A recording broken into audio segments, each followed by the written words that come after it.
있습니까? 예.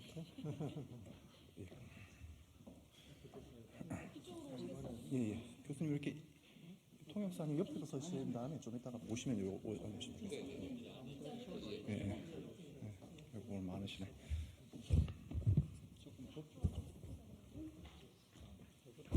나중에는 키에 맞춰서 이거 누르시면 됩니다.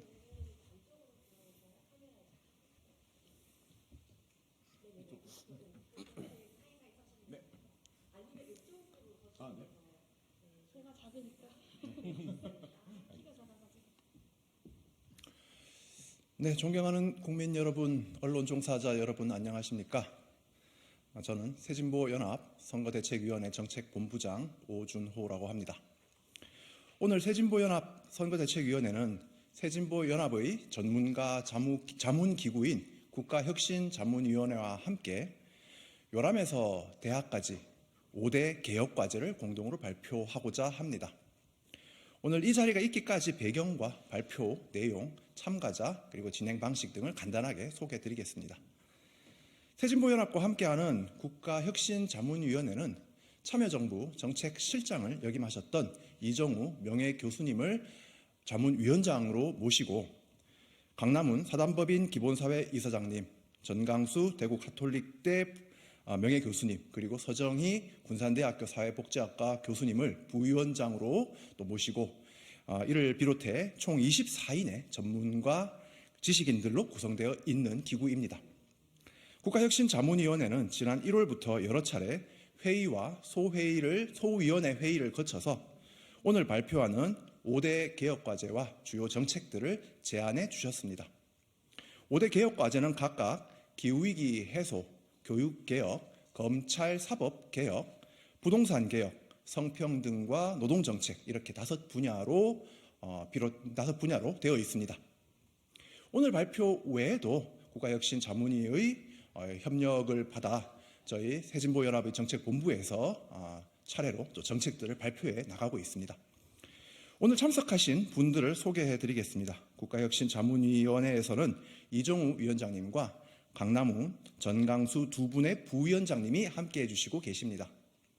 한편 새진보연합 선거대책위원회는 용해인 상임선대위원장님과 한창민, 김상균, 김성용 공동선대위원장님께서 참여해 주시고 계십니다. 진행 순서는 먼저 용해인 새진보연합 상임선거대책위원장님께서 환영 인사를 해주시고 이정우 국가혁신자문위원회 위원장님의 인사 말씀을 듣겠습니다. 이어 개혁과제는 공동선대위원장이신 한창민 사회민주당 대표님과 김상균 열린민주당 대표님께서 각각 전반부와 후반부로 나누어서 발표해 주시겠습니다. 그러면 용해인 새진보연합 상임선거대책위원회 위원장님을 모시고 인사 말씀을 듣겠습니다.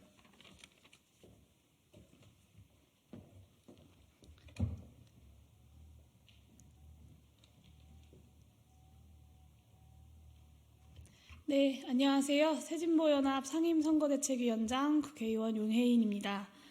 새진보연합 오늘 대한민국 혁신의 길을 담은 새진보연합 국가혁신자문위원회 5대 개혁과제를 선보이는 데 함께하게 되어서 굉장히 기쁘게 생각합니다. 그리고 또 5대 혁신과제를, 5대 개혁과제를 국민들께 보여드릴 수 있어서 굉장히 뜻깊게 생각합니다. 새진보연합은 지난해 12월 참여정부 초대 정책실장을 지내셨던 이정우 교수님을 자문위원장으로 모시고 강남훈 교수님, 정강수 교수님, 서정희 교수님을 부위원장으로 모셔서 국가혁신자문위원회를 발족했습니다. 그리고 2달여의 치열한 논의 끝에 우리 앞에 펼쳐져 있는 복합적 위기에 대응할 5대 핵심 개혁과제들을 국민 여러분들께 선보이게 되었습니다.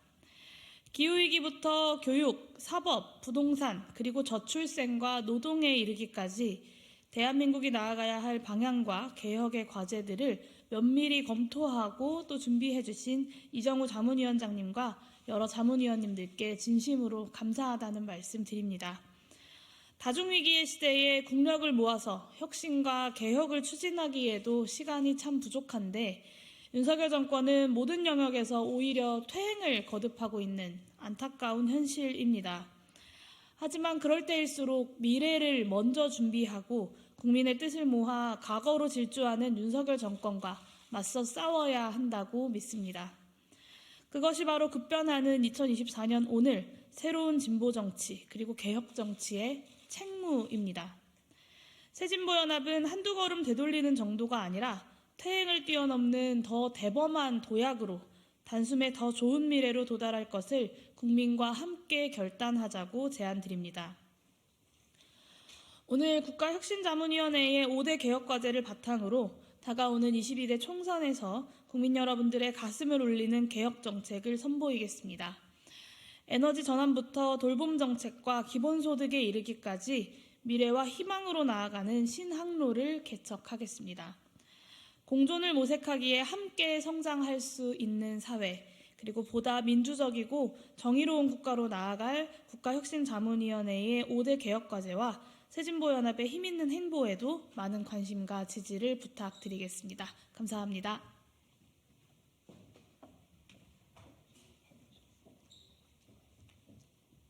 예, 안녕하세요. 이정우입니다. 요즘 선거철이 되니까 각종 표 얻기 위주, 포퓰리즘 이런 공약들이 많이 나오고 있습니다. 그래서 여러분들이 언론으로서 이런 것을 검증하고 비교하는 그런 자리를 많이 만들어 주시면 고맙겠습니다. 예를 들어서 군포를 서울에 편입하겠다 이런 대표적인 말도 안 되는 포퓰리즘적인 이야기를 국힘당이 하고 있습니다. 막아야죠, 이런 것은. 또 어느 개혁신당입니까? 지하철을 노인들을 무임을 바꾸겠다. 돈 내고 타고 하겠다. 그 대신에 그것을 국고로 보조하겠다고 합니다. 지하철을 건설하면은 그 도시의 책임이어야지 어떻게 지하철도 없는 전국의 국민들이 그것을 부담한단 말입니까? 이것은 말도 안 되는 포퓰리즘적인 공약입니다. 이런 것을 언론이 예리하게 비교하고 검증해서 국민들에게 전달해 주시기를 간곡히 부탁을 드리고, 오늘 우리의 이 새진보연합은 자문위원회가 국가혁신이라고 이름 붙어 있습니다. 그런 포퓰리즘적인 정책이 아니고 정말 국가를 바꾸는 그런 공약을 앞으로 발표하고, 오늘은 처음입니다. 앞으로 제2, 제3의 발표가 있을 테니까 많이 지켜봐 주시고 후원해 주시면 감사하겠습니다. 고맙습니다.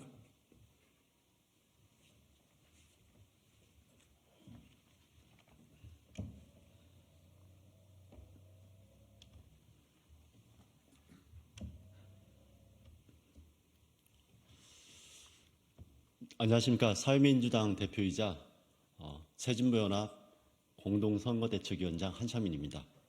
오늘 새진보연합 국가혁신위원회 개혁과제를 발표하도록 하겠습니다. 새진보연합 선거대책위원회 국가혁신자문위원회 개혁과제 발표 공동기자회견. 안녕하십니까. 새진보연합 선거대책위원회입니다. 오늘 국가혁신자문위원회와 함께 요람에서 대학까지 국가의 운명을 좌우할 5대 핵심 과제를 발표하게 되어 매우 기쁩니다. 새진보연합 국가혁신자문위원회와 함께 발표하는 5대 핵심 과제는 다음과 같습니다. 하나, 나라 살리는 에너지 전환. 둘, 사교육 없이 대학 가기.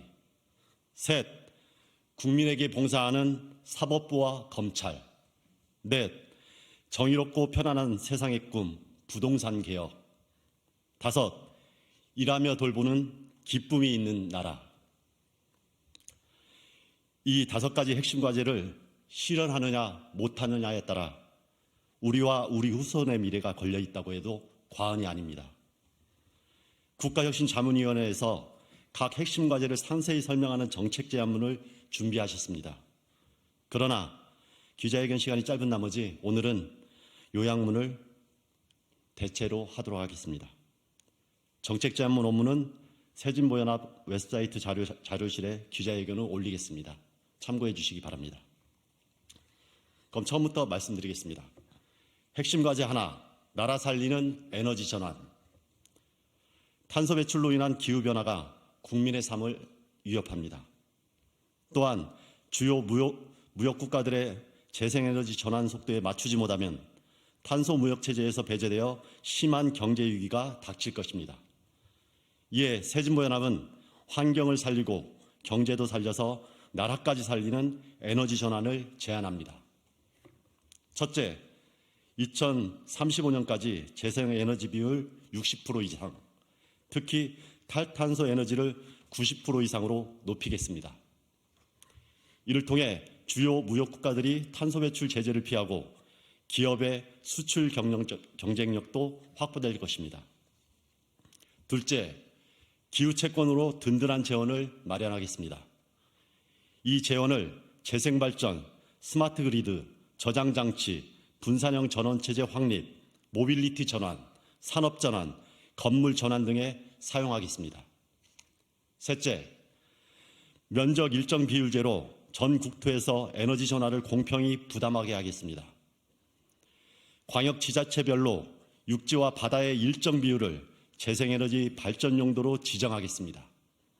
환경 부담을 전국적으로 최소화하고 지역 균형 발전에 기여하는 분산형 전원 체제를 확립하겠습니다. 넷째, 전 국민에게 햇빛 바람연금을 지급하겠습니다. 정부의 재생에너지 투자로 공유 지분을 확보하고 그 배당으로 재원을 마련하겠습니다. 에너지 전환 이익이 지역 주민에게 되돌아가도록 지역과 마을의 협동조합 재생발전소를 만들고 마을 단위로 햇빛 바람연금을 제공하겠습니다. 다섯째, 모든 국민에게 탄소 배당을 지급하면서 전기요금은 국제적 수준으로 인상하겠습니다. 전기요금은 한전 적자가 나지 않는 수준으로 인상하고 국제 탄소 가격 수준으로 탄소세를 올리면서 그 세수는 배당하여 불평등 증가를 막겠습니다. 여섯째, 모든 성인에게 에너지 전환 바우처 500만 원을 1회 지급하겠습니다. 이 바우처는 전기 자동차 구입, 주택 태양광 패널 설치, 마을 협동조합 발전소 투자, 대중교통 이용 등 에너지 전환 용도로 사용할 수 있습니다. 두 번째 핵심 과제를 말씀드리겠습니다. 핵심 과제 둘, 사교육 없이 대학 가기. 한 해 사교육비가 26조 원에 이릅니다. 무거운 사교육비가 서민의 허리를 휘게 만듭니다. 사교육을 통한 불평등의 세대 간 이전고리를 끊고 학생과 학부모를 고통에서 해방시키겠습니다. 이에 가장 파격적이기에 가장 현실적인 교육 대개혁을 이곳에서 제안합니다. 첫째, 시험은 단순하게, 입시 경로는 다양하게 만들겠습니다. 현행 입시 제도는 너무 복잡합니다. 논술 면접은 폐지하고 내신과 수능으로 대학 입시를 단순화합시다. 입시는 4개의 경로, 곧 내신 전형, 수능 전형, 균형 발전 전형, 특성화 전형 중 원하는 길로 가도록 합시다. 단 내신과 균형 선발 전형을 지금보다 늘립시다. 둘째, 교사별 평가를 도입하여 교사를 주인공으로 세우겠습니다.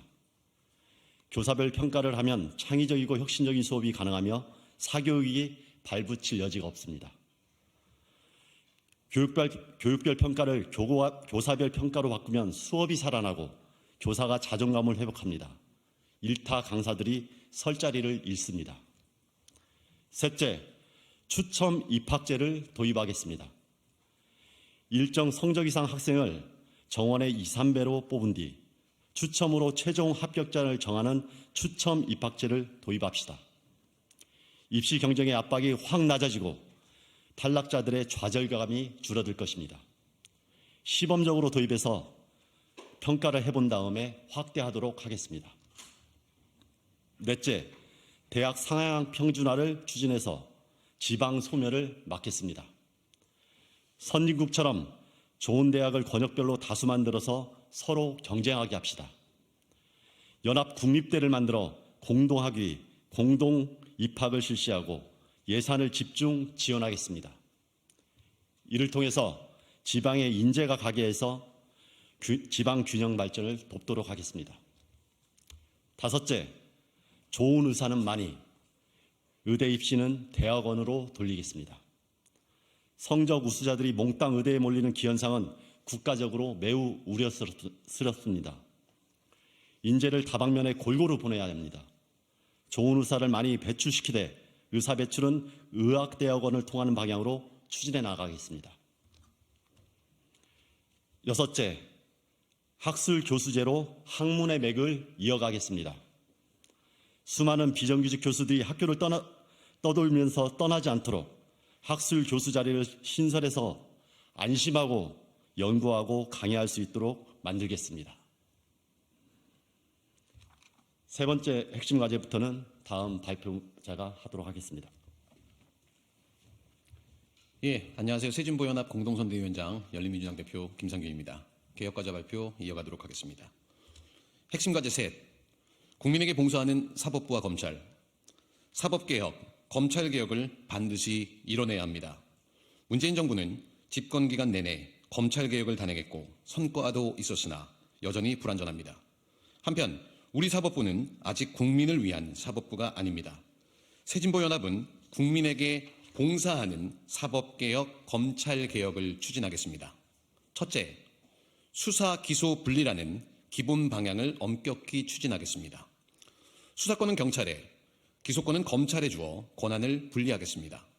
검찰 수사지휘권을 폐지해 경찰 책임하에 수사를 종결하도록 하여 수사의 신속성을 담보하겠습니다. 둘째, 시민 참여로 사법 권력을 감시, 견제하겠습니다. 지역 시민으로 구성된 독립된 위원회를 설치하여 검찰의 부당한 공소제기와 부당한 불기소 처분을 통제하도록 하겠습니다. 나아가 위원회가 직접 기소하는 방안도 마련하겠습니다. 셋째, 국민참여재판을 확대하고 헌법재판소 위상을 강화해서 사법 민주화를 이루겠습니다. 국민참여재판 대상을 확대하고 배심제의 평결과 양형 의견의 법적 구속력을 부여하겠습니다. 대법원장의 헌법재판관 지명권을 폐지하고 다양한 법률 전문가가 대법관과 헌법재판관이 되도록 죄송합니다. 구성을 다양화하겠습니다. 노동, 인권 관련 사건을 효율적으로 해결하기 위해 노동인권 전문법원을 설치하겠습니다. 핵심 과제 넷, 정의롭고 편안한 세상의 꿈, 부동산 개혁. 부동산 투기, 불로소득이 사라지고 땀이 존중받는 정의로운 사회, 모든 국민이 집 걱정 없이 사는 편안한 나라의 꿈은 결코 실현 불가능한 이상이 아닙니다. 새진보연합은 다음과 같이 분명한 효과가 있는 미래를 위한 부동산 개혁을 제안합니다. 첫째, 청년과 서민을 위한 응급주거대책, 주택공급대책을 실시하겠습니다. 전세 사기 피해자를 위해 전세보증금 선구제, 후회수 조치를 조속히 시행하고 피해자에게 유리한 조건으로 전세대출 대환 또는 부분 탕감하겠습니다. 무주택자에게 생애 1회 조건 없는 장기 전월세 기본주택을 공급하겠습니다. 기본주택과 무상조리원, 무상어린이집 등을 연계해서 출산과 양육을 지원하겠습니다. 노인층을 위한 간병시설을 갖춘 특수 기본주택을 공급하겠습니다. 둘째, 부동산 불로소득을 복지국가 재원으로 쓰겠습니다. 토지 보유세를 강화해 세수 순중분을 청년, 신혼부부의 주거와 양육 지원에 사용하겠습니다. 현재 재산세, 종합부동산세 체계를 개선해 재산세 국토보유세로 변경하고 보유세 실효세율을 미국의 절반인 0.5%로 장기적으로 1%로 높이겠습니다. 양도소득세는 60% 최고세율을 신설해 불로소득 환수 비율을 높이겠습니다. 토지 초과이득세를 부활시키고 개발 부담금제를 강화해서 국지적 불로소득을 환수하겠습니다. 셋째, 부동산 백지신탁제를 도입해 권력과 부동산의 고리를 끊겠습니다. 실소유임을 입증하지 못하는 부동산은 백지신탁하게 해서 고위공직자가 자기 소유 부동산에 유리한 정책을 만들 유인을 없애겠습니다. 한편 시장 친화적인 토지 공개념을 명기하는 헌법 개정을 추진하겠습니다.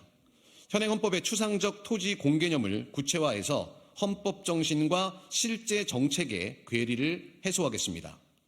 핵심 과제 5, 일하며 돌보는 기쁨이 있는 나라. 대한민국의 청년은 아이와 함께 미래를 꿈꾸지 못합니다. 고용은 불안하고 산업 현장은 안전하지 않습니다. 여성은 일할 자유가 부족하고 남성은 돌볼 자유가 부족합니다.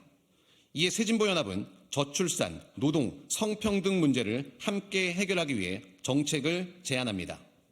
첫째, 낙오되는 청년이 없도록 기본소득과 일자리 교육을 제공하겠습니다. 청년을 위해 조건 없는 미래수당, 곧 기본소득을 칩니다. 동시에 청년이 바라는 체계적인 구직 지원과 양질의 직업훈련을 제공해서 뒤처지는 청년이 없도록 하겠습니다. 둘째, 따로따로가 아닌 함께 쓰는 육아휴직을 보장하겠습니다. 새진보연합은 육아휴직의 권리를 모든 일하는 사람에게 확대 보장하고 휴직수당을 기간별로 조정해 아빠와 엄마 모두가 최소 각각 반년씩 총 1년의 육아휴직을 사용하도록 하겠습니다. 이는 남성의 육아휴직 사용을 촉진하는 데도 꼭 필요한 개혁입니다. 셋째, 가족 서비스의 양과 질을 대폭 확충하겠습니다.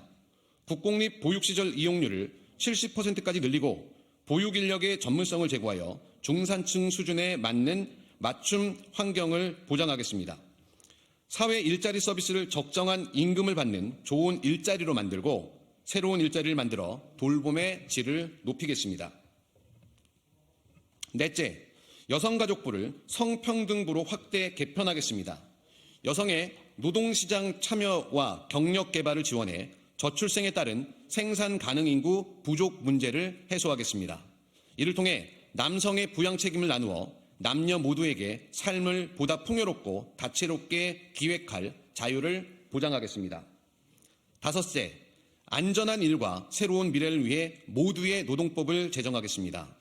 사용자 개념을 확대하는 법 개정을 통해 플랫폼 노동자와 프리랜서 등을 보호하고 특히 산재와 관련된 원청의 공동 사용자 책임을 강화하겠습니다. 공공조달과 연계하는 방법을 통해 정부와 계약한 모든 사기업이 비정규직을 줄이고 생활임금을 지급하도록 유도하겠습니다. 존경하고 사랑하는 국민 여러분, 새진보연합과 국가혁신자문위원회가 준비한 요람에서 대학까지 국가의 운명을 좌우할 5대 핵심 과제를 보시고 가슴이 뛰지 않으십니까? 한 사람이 꿈꾸면 그저 꿈이지만 여럿이 꾸면 현실이 된다고 합니다. 새진보연합은 국민 여러분께 함께 이 꿈을 실현하기 위해 뚜벅뚜벅 걸어가겠습니다. 새진보연합을 응원해 주십시오. 감사합니다. 네, 감사합니다. 이것으로 새진보연합과 국가혁신자문위원회의 5대 개혁과제 공동발표 기자회견을 마치겠습니다. 감사합니다.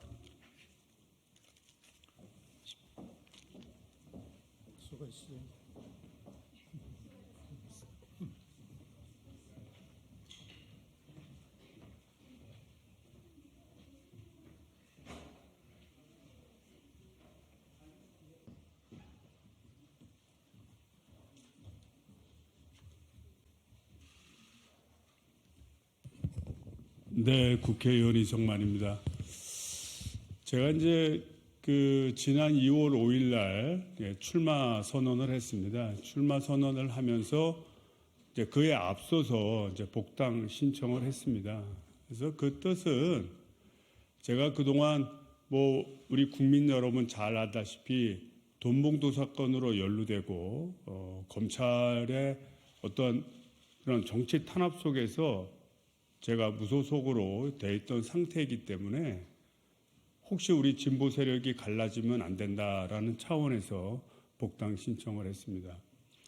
그러고 나서 2월 7일 날 불과 이틀 후에 검찰은 느닷없이 한 6개월, 7개월 동안 미뤄왔던 기소를, 불구속 기소를 감행을 했고요.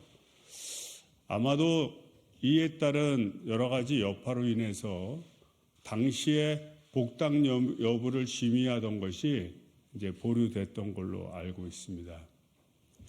어제 뜻밖의 우리 더불어민주당에서는 우리 부평갑 지역을 전략공천한다는 우리 노종면 전 YTN 노조위원장 출신을 그렇게 하겠다고 발표를 들었습니다. 중요한 것은 지금의 검찰공화국 상태에서 또 희망이 보이지 않는 대한민국의 위기 상황 속에서 이를 극복하는 길은 이 4월 10일 날 총선을 이기는 길이고, 그거는 누가 이기느냐 이 문제라기보다는 앞으로 4월 10일 이후에 어떻게 지금까지의 검찰공화국 상태를 종식시키고 또 합리적으로 대한민국을 이끌어 민주주의를 이끌 수 있느냐가 더 중요한 과제이기에 오늘의 기자회견을 준비했습니다.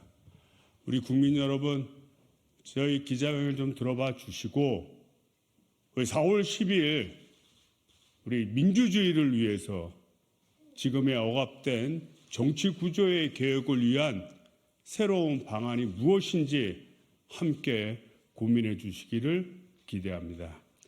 그러면 준비된 기자회견문을 낭독하도록 하겠습니다. 존경하는 국민 여러분, 안녕하십니까? 인천 부평구 갑 국회의원 이성만입니다. 어제 더불어민주당에서 인천 부평갑 전략공천자로 영입인재인 노종면 전 YTN 기자를 발표했습니다. 노종면 전 기자는 이명박 정권의 언론 장악에 저항한 훌륭한 분으로서 그동안 언론 자유 수호를 위해 많은 노력을 해오셨다고 알고 있습니다. 반면에 지역에선 아직 생소한 분으로서 얼마나 경쟁력이 있을지 우려하는 목소리도 있습니다. 저는 노종면 영입 인재와 그를 부평갑의 전략공천자로 정한 더불어민주당의 판단을 존중합니다. 이번 선거는 누가 뭐래도 윤석열 정권 심판 선거입니다. 지금 부평갑의 유권자께서는 그 누구보다 정권 심판에 목말라 있습니다. 이 뜻을 받들어 저는 무도하고 무능한 검찰 정권에 맞서 싸워 이기겠다라고 했고 이미 출마 선언을 했습니다. 분열이 아닌 야권 승리의 길을 가기 위해 저는 이 자리에서 노종면 더불어민주당 전략공천자에게 단일화를 제안합니다. 누가 부평갑의 정권 심판 적임자인지, 누가 부평갑의 가장 본선 경쟁력 있는 후보인지 국민의 선택을 받고 함께 힘을 모을 것을 제안합니다. 제가 지금 무소속인 이유를 부평갑의 당원들과 지지자분들께서 또 국민들께서는 잘 알고 계십니다.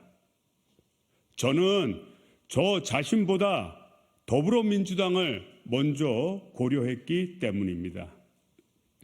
이만여 당원과 주민께서 복당 청원 서명을 해주신 그대로 제 속은 여전히 파랗습니다. 제 말과 행동도 여전히 더불어민주당의 정신과 함께하고 있습니다. 단일화를 통한 이번 총선에서 반드시 승리합시다.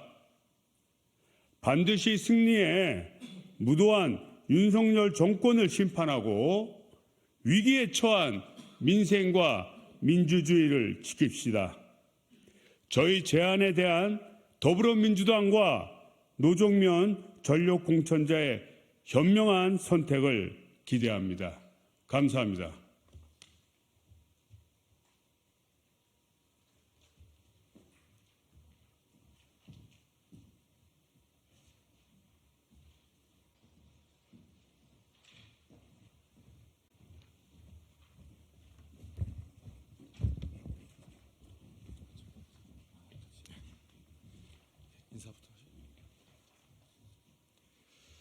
안녕하십니까.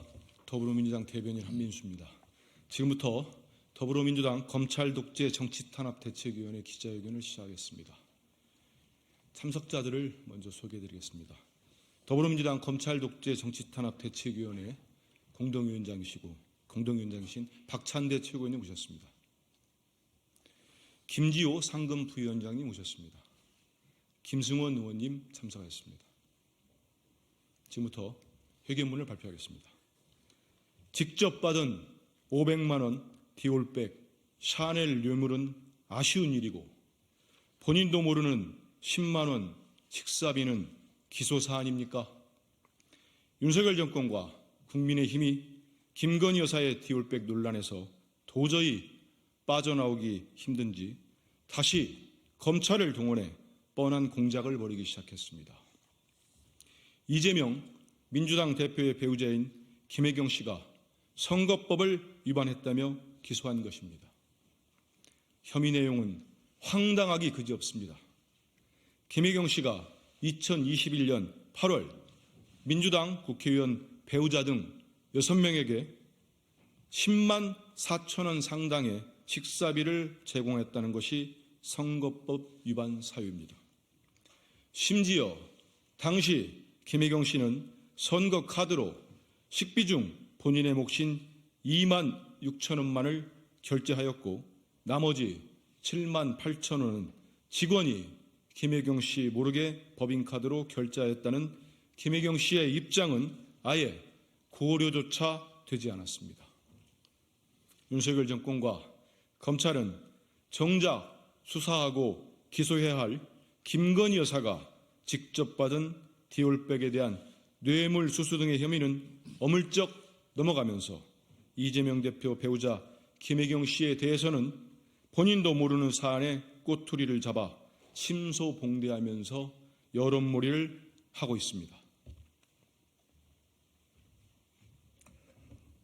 언론 보도에 따르면 최재형 목사는 김건희 여사에게 디올백과 샤넬 화장품 등의 선물을 2번에 걸쳐 직접 건넸습니다. 해당 디올백은 국내 가격이 315만 원이고 샤넬 화장품 등은 약 185만 원이라고 합니다. 선물의 가격은 총 500만 원에 이릅니다. 윤석열 대통령은 이러한 김건희 여사의 디올백 뇌물수수 사건에 대해 정치 공작으로 규정하며 대통령 부인이 어느 누구에게도 이렇게 박절하게 대하기는 참 어렵다. 좀 하여튼 아쉬운 점은 있다고 해명하며 김건희 여사를 감싸주었습니다. 윤석열 대통령은 이미 김건희 여사의 도이치모터스 주가 조작 혐의를 특검을 통해 재수사하자는 김건희 특검법이 국회를 통과했음에도 거부권을 행사하며 김건희 여사를 감싸준 바 있습니다. 검찰 역시 대통령과 합을 맞춘 듯 영상이라는 명백한 증거가 있고 뇌물 가액이 500만 원에 이르며 모든 국민이 인지하고 있는 사건임에도 불구하고 실질적인 수사를 진행하지 않고 있는 것으로 보입니다. 10만 원 식사비가 선거법 위반이라며 바로 기소하는 것과는 완전히 대조적입니다. 김건희 여사에게 검찰의 소환 조사나 압수수색은 전혀 해당하지 않았습니다. 여론에 떠밀려 서울중앙지검에 사건이 배당되긴 했지만 검찰의 수사가 어떻게 진척되고 있는지는 아무도 모릅니다. 윤석열 대통령은 후보 시절부터 지속해서 법과 원칙의 중요성을 강조해 왔습니다. 하지만 본인의 배우자에게는 이 나라의 어떠한 법과 원칙도 적용되지 않고 있습니다. 아쉽다라는 말 한마디로 끝입니다. 반면 대통령의 정적과 그 배우자에 대해서는 법과 원칙을 구현한다며 구체적 증거가 없음에도 수백 차례 압수수색을 진행하고 관련 실무자들을 괴롭히기식으로 소환하며 언론과 유착하여 정보를 흘려 악의적인 보도로 악마화하고 있습니다. 이제는 윤석열 대통령이 법을 적용 집행하던 법조인 출신인 과연 맞는지조차 의심스러운 지경입니다. 설 전 민심을 다독이겼다며 기획한 윤석열 대통령의 2월 7일 KBS 신년 대담은 국민과 소통이 아닌 일방적인 정권 홍보 그 자체였습니다. 조선일보조차 사설을 통해 내용 형식이 미흡하다며 국민이 듣고 싶은 말보다 대통령이 하고 싶은 말을 했다는 인상을 주었다라고 비판할 정도입니다. 대통령실이 2월 8일 공개한 대통령 합창은 더욱 가관이었습니다. 대통령은 자문자답식의 녹화 대담과 두 손 모은 합창이면 국민이 넘어가 줄 것으로 생각한 것 같습니다. 하지만 신년 대담과 합창으로 민심이 오히려 악화하자 정권은 김혜경 때리기를 선택했습니다. 진정 국민이 원하는 것은 합창이나 보여주기식 녹화 대담이 아닙니다. 정적 때리기를 통한 관심 돌리기는 더더욱 아닙니다. 국민은 대통령 내외의 진솔한 사과와 책임지는 자세를 바라고 있습니다. 하지만 안타깝게도 윤석열 정권과 검찰은 점점 반대의 길을 가고 있습니다. 괴롭히기식의 야당 대표 부부에 대한 불합리한 수사와 기소, 그리고 그와 상반되는 김건희 여사에 대한 몰염치한 감싸기는 현 정부와 검찰이 얼마나 무도하고 불공정하며 또 도덕적으로 저열한지 보여주기만 할 뿐입니다. 검찰 독재 정치 탄압 대책위원회는 윤석열 정권과 검찰이 국민의 원하는 제 역할을 할 때까지 끝까지 진실을 밝혀나가겠습니다. 2024년 2월 16일 더불어민주당 검찰 독재 정치 탄압 대책위원회. 이것으로 기자회견을 마치도록 하겠습니다.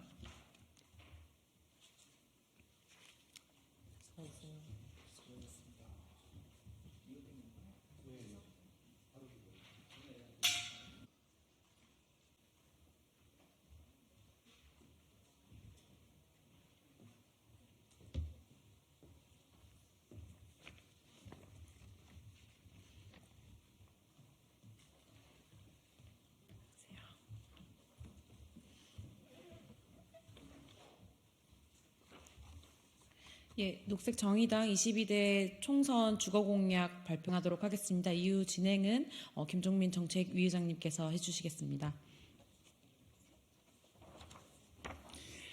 네, 녹색정의당 정책위의장 김종민입니다. 오늘 녹색정의당의 주거에 대한 공약 발표를 할 건데요. 저와 또 오늘 같이 김혜미 대변인 또 서울 마포갑의 후보이기도 하신 김혜미 후보와 함께 녹색정의당의 주거 공약을 함께 발표하도록 하겠습니다. 녹색정의당의 주거 공약을 말씀드리겠습니다. 기후위기 시대에 주택은 녹색주택으로, 주거는 안심주거로, 더 이상 부동산으로 돈 버는 투기사회를 반드시 종식하겠습니다.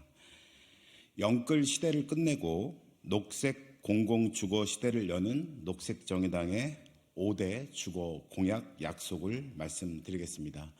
첫 번째, 수도권부터 3주택 소유를 제한하고 공공수용으로 녹색 공공임대주택 100만 호를 공급하겠습니다.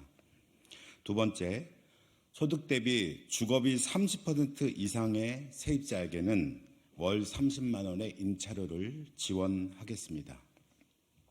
세 번째, 전월세 5% 상한제 신규 임대차에도 적용하겠습니다.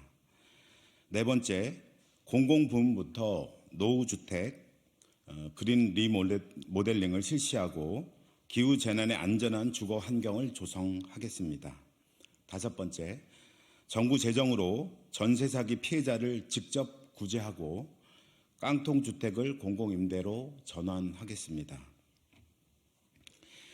집이 삶의 보금자리가 아니라 재산 증식의 수단인 시대, 온 국민이 이른바 영끌을 하면서 집을 사고 대출 이자의 노예로 살아가는 시대를 그만 끝내야 합니다. 주택 보급률이 100%를 넘어서지만 국민의 절반이 집을 갖지 못한 주거 불평등 시대를 이제는 끝내야 합니다. 녹색정의당은 부동산 투기와 주거 불평등을 끝내고 모든 시민들이 안전하고 쾌적한 집에서 살아가는 녹색 공공주거의 시대를 열겠습니다.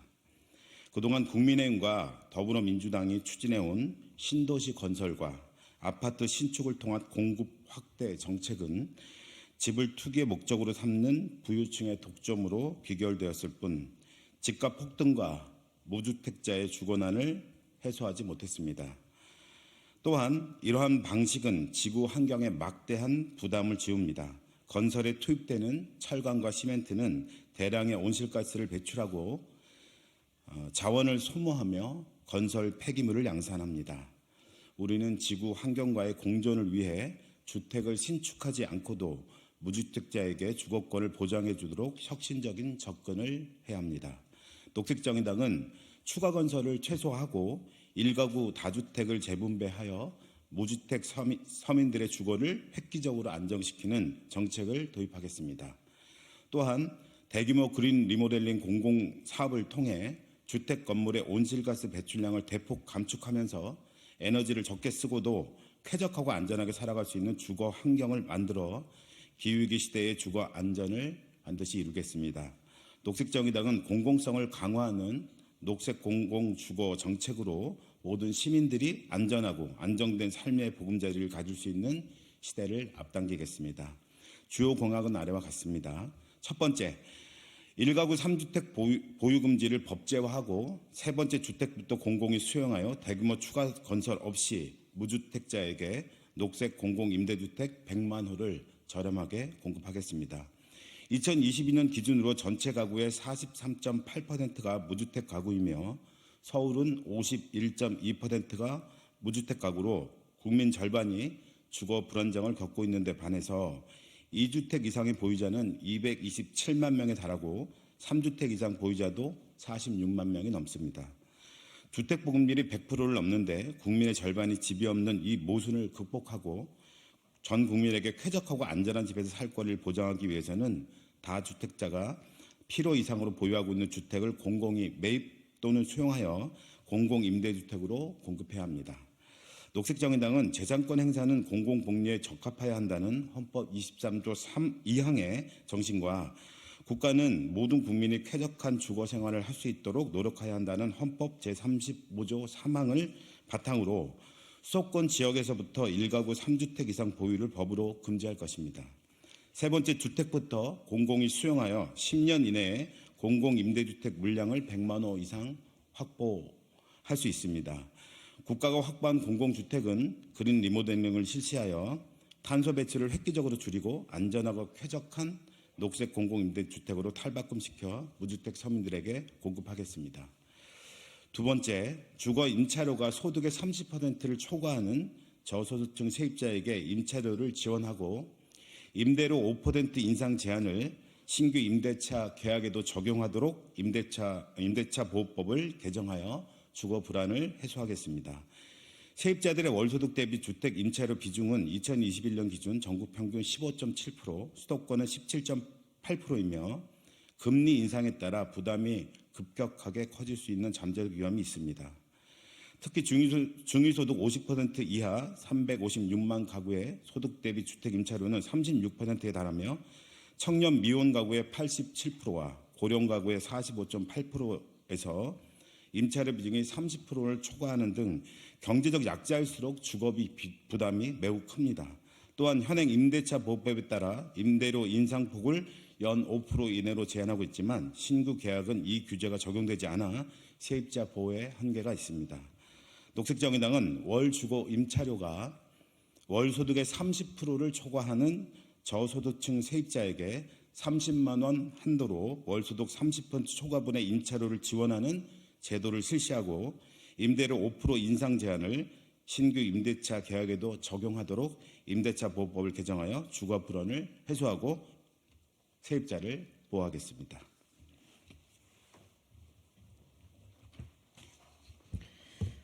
예, 세 번째, 다주택자 종합부동산세와 개발 이익 환수제를 강화하여 10년 안에 녹색 공공임대주택 100만 호 예산 300조 원을 확보하겠습니다. 주거 불평등을 해소하는 가장 좋은 방법은 종합부동산세를 강화하는 것입니다.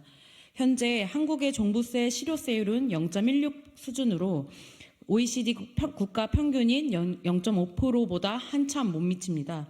윤석열 정부는 오히려 다주택자 종부세 중과세 제도를 폐지하고 9억 원 이하 주택에 종부세 면제 혜택을 주는 등 부자들의 세금을 깎아주는 데 혈안이 되고 있습니다.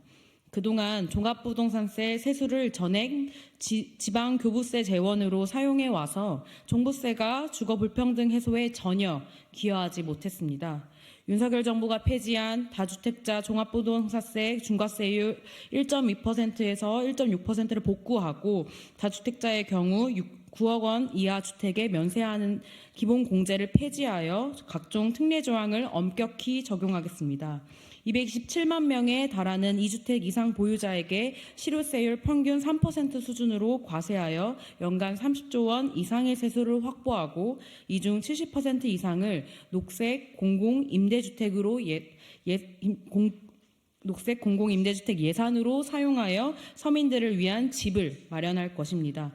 또한 현행 개발이익 환수제를 신도시 건설 택지개발 등 모든 부동산 개발 사업에 예외 없이 적용하고 개발이익의 최대 80%까지 누진적으로 적용하여 녹색 공공임대주택 예산으로 사용하겠습니다.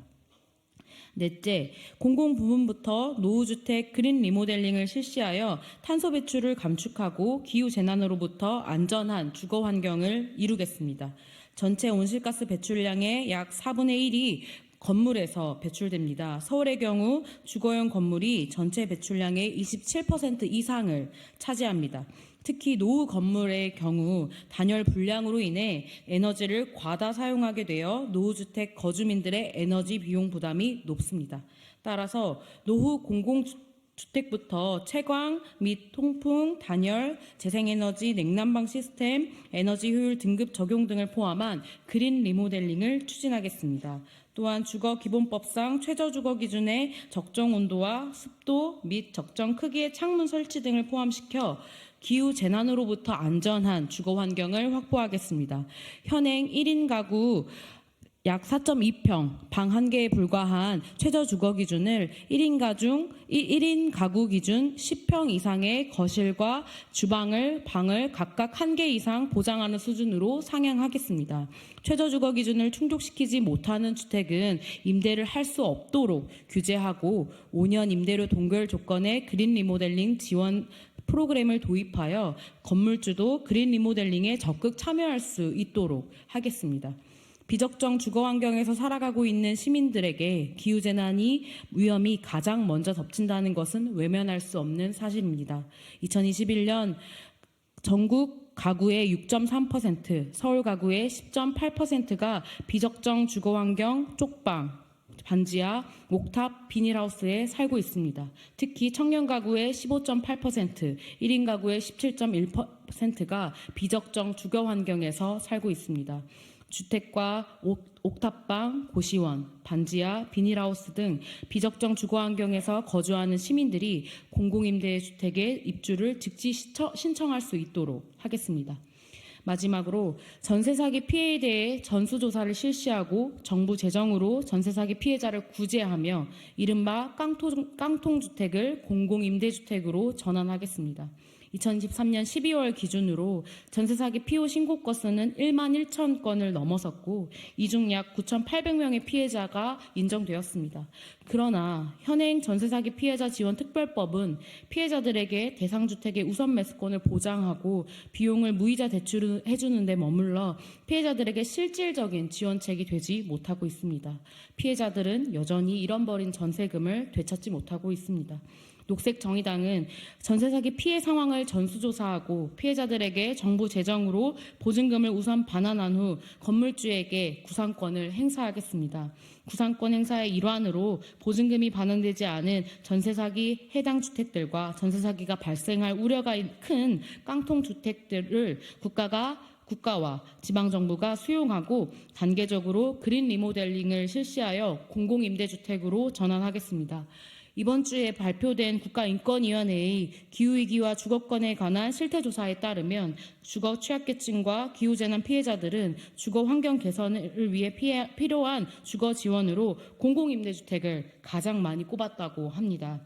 녹색정의당은 기후위기 시대 녹색 공공임대주택으로 모든 시민들의 주거 안정과 주거 안정이 보장된 사회를 만들어 나가겠습니다. 2024년 2월 16일 녹색정의당. 네, 감사합니다.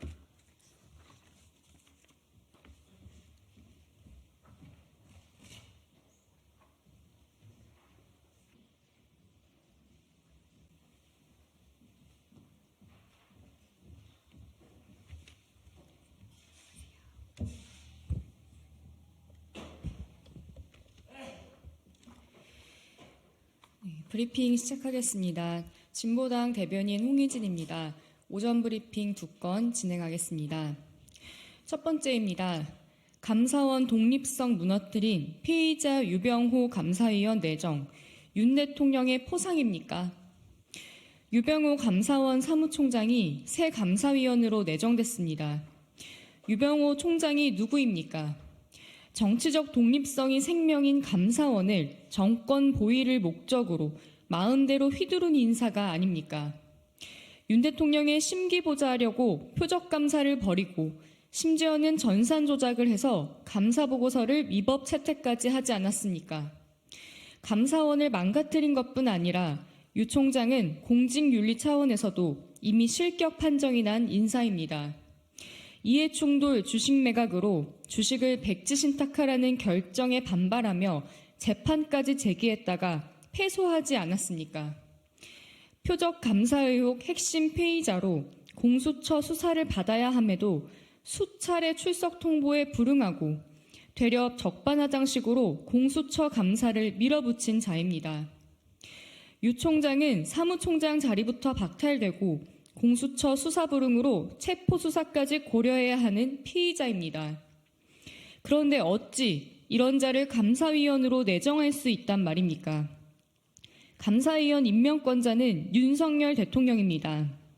표적감사 의혹, 공직자 자격 미달, 범죄 핵심 피의자 유병호여도 여지껏 윤 대통령을 위해서 칼춤을 췄으니 감사위원 자리를 포상으로 주겠다는 것입니까? 감사원 사무총장이 감사위원으로 직행하는 것조차 이례적인 일입니다. 윤 대통령이 유 총장 감사위원 내정은 비상식의 끝판왕이고 그 어떤 법과 원칙보다 윤 대통령의 의중이 위에 있다는 무도한 선언이나 마찬가지입니다. 윤 대통령의 윤허를 받은 유병호 총장이 감사위원으로 또 어떤 만행을 저지를지 상상만 해도 암담합니다. 유 총장의 범죄를 묵인한 윤 대통령이 국기문란의 공범입니다. 두 번째 브리핑입니다. 세월호 10주기 다큐 무산시킨 KBS, 대통령 심기보자 하는 것입니까? 이재원 KBS 제작본부장이 4.16 세월호 참사 10주기 다큐멘터리를 총선에 영향을 줄 수 있다며 방영을 연기시켰습니다. 이재원 본부장은 박민 KBS 사장이 부임한 이후 임명된 인물입니다. 세월호 10주기 다큐 방영이 예정된 시일은 4월 18일로 22대 국회의원 선거가 끝난 이후였습니다. 그런데도 이 본부장은 총선 전후로 한두 달은 영향권이라며 제작진에게 연기를 강요했습니다. 이는 상식선을 벗어난 제작 자율성 침해입니다. KBS 이재원 본부장이 앞장서서 세월호 참사 다큐를 총선을 이유로 연기시킨 것은 사회적 참사에 대한 애도와 추모의 마음을 정치에 이용하는 것입니다. 심지어 총선 투표일이 지나서 방영되는 다큐마저 방영 불가를 통보한 것은 KBS는 윤석열 대통령의 심기를 거스르는 그 어떤 방송도 내보내지 않겠다는 의지의 표명이 아니라면 무엇으로 설명된단 말입니까? 4.16 세월호 참사 10주기 다큐멘터리는 예정대로 4월에 방영되어야 합니다.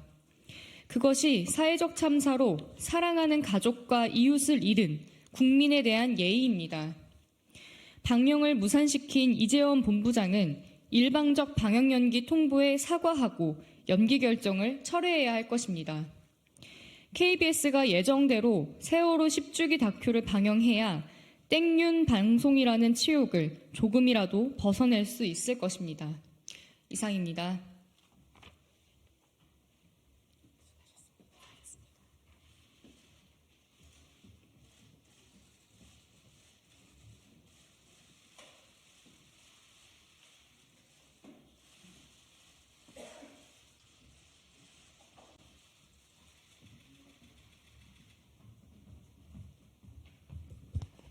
안녕하세요.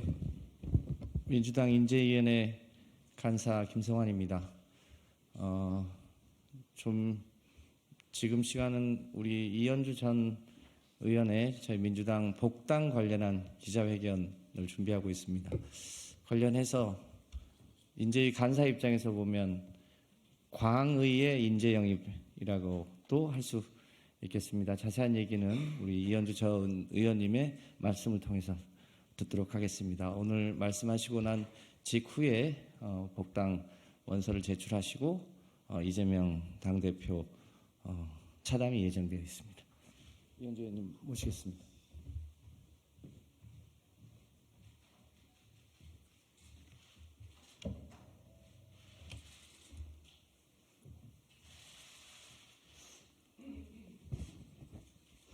안녕하십니까. 이현주 전 국회의원입니다.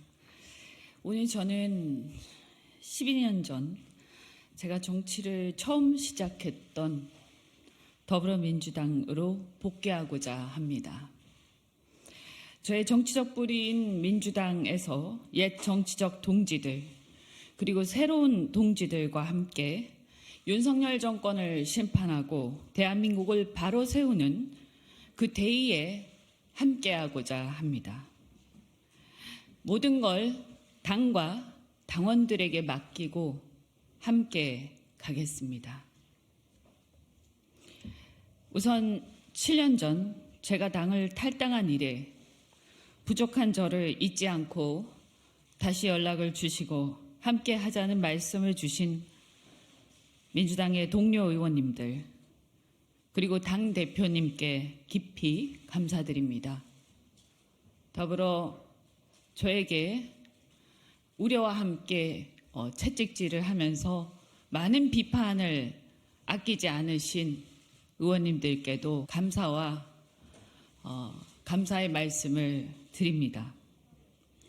또한 고민하는 저에게 힘내라며 다시 시작하라는 따뜻한 메시지를 보내주신 많은 당원과 지지자분들께도 진심으로 감사드립니다. 오랫동안 고민했습니다. 너무 오래 많이 떠나왔고 너무 많은 걸 겪었기에 다시 돌아가는 게 두려웠습니다. 7년간 바깥에서 모진 풍파와 정치권의 서름을 겪으면서 저는 깨달았습니다. 정치도 사람들이 하는 것이고 혼자 하는 게 아니란 걸 깨달았습니다. 이제 저는 제 정치적 뿌리인 민주당으로 다시 돌아가 초심으로 시작하겠습니다. 글로벌 대기업 임원회 출신으로서 민주당의 중도보수 외연 확장을 위해 영입되었던 저는 당시 거물 정치인을 꺾으면서 등장해서 민주당 당원과 지지자들께 많은 기대를 한몸에 받았습니다. 그러나 전문직이자 기업인으로서의 삶과 제가 부딪힌 대한민국 정치의 현실은 너무나 달랐고 안철수 현상에 들떴던 저는 새 정치를 꿈꾸며 민주당을 탈당했습니다. 많은 당원들이 그때 저를 밤늦게까지 말렸고 어떤 동료 의원님은 저를 붙잡고 밤새 설득하셨습니다. 광야에서 힘들 때마다 저는 그분들이 생각났습니다. 엇보려니 하면서도 자존심 때문에 차마 미안하다는 말을 할 수 없었습니다.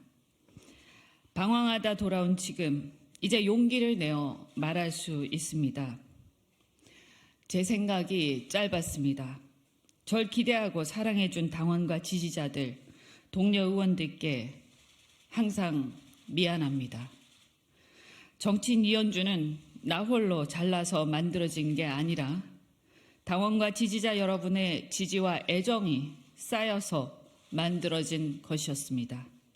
앞으로는 더욱 성숙한 정치인으로 성장해 갈 테니 믿고 지켜봐 주시기를 부탁드립니다.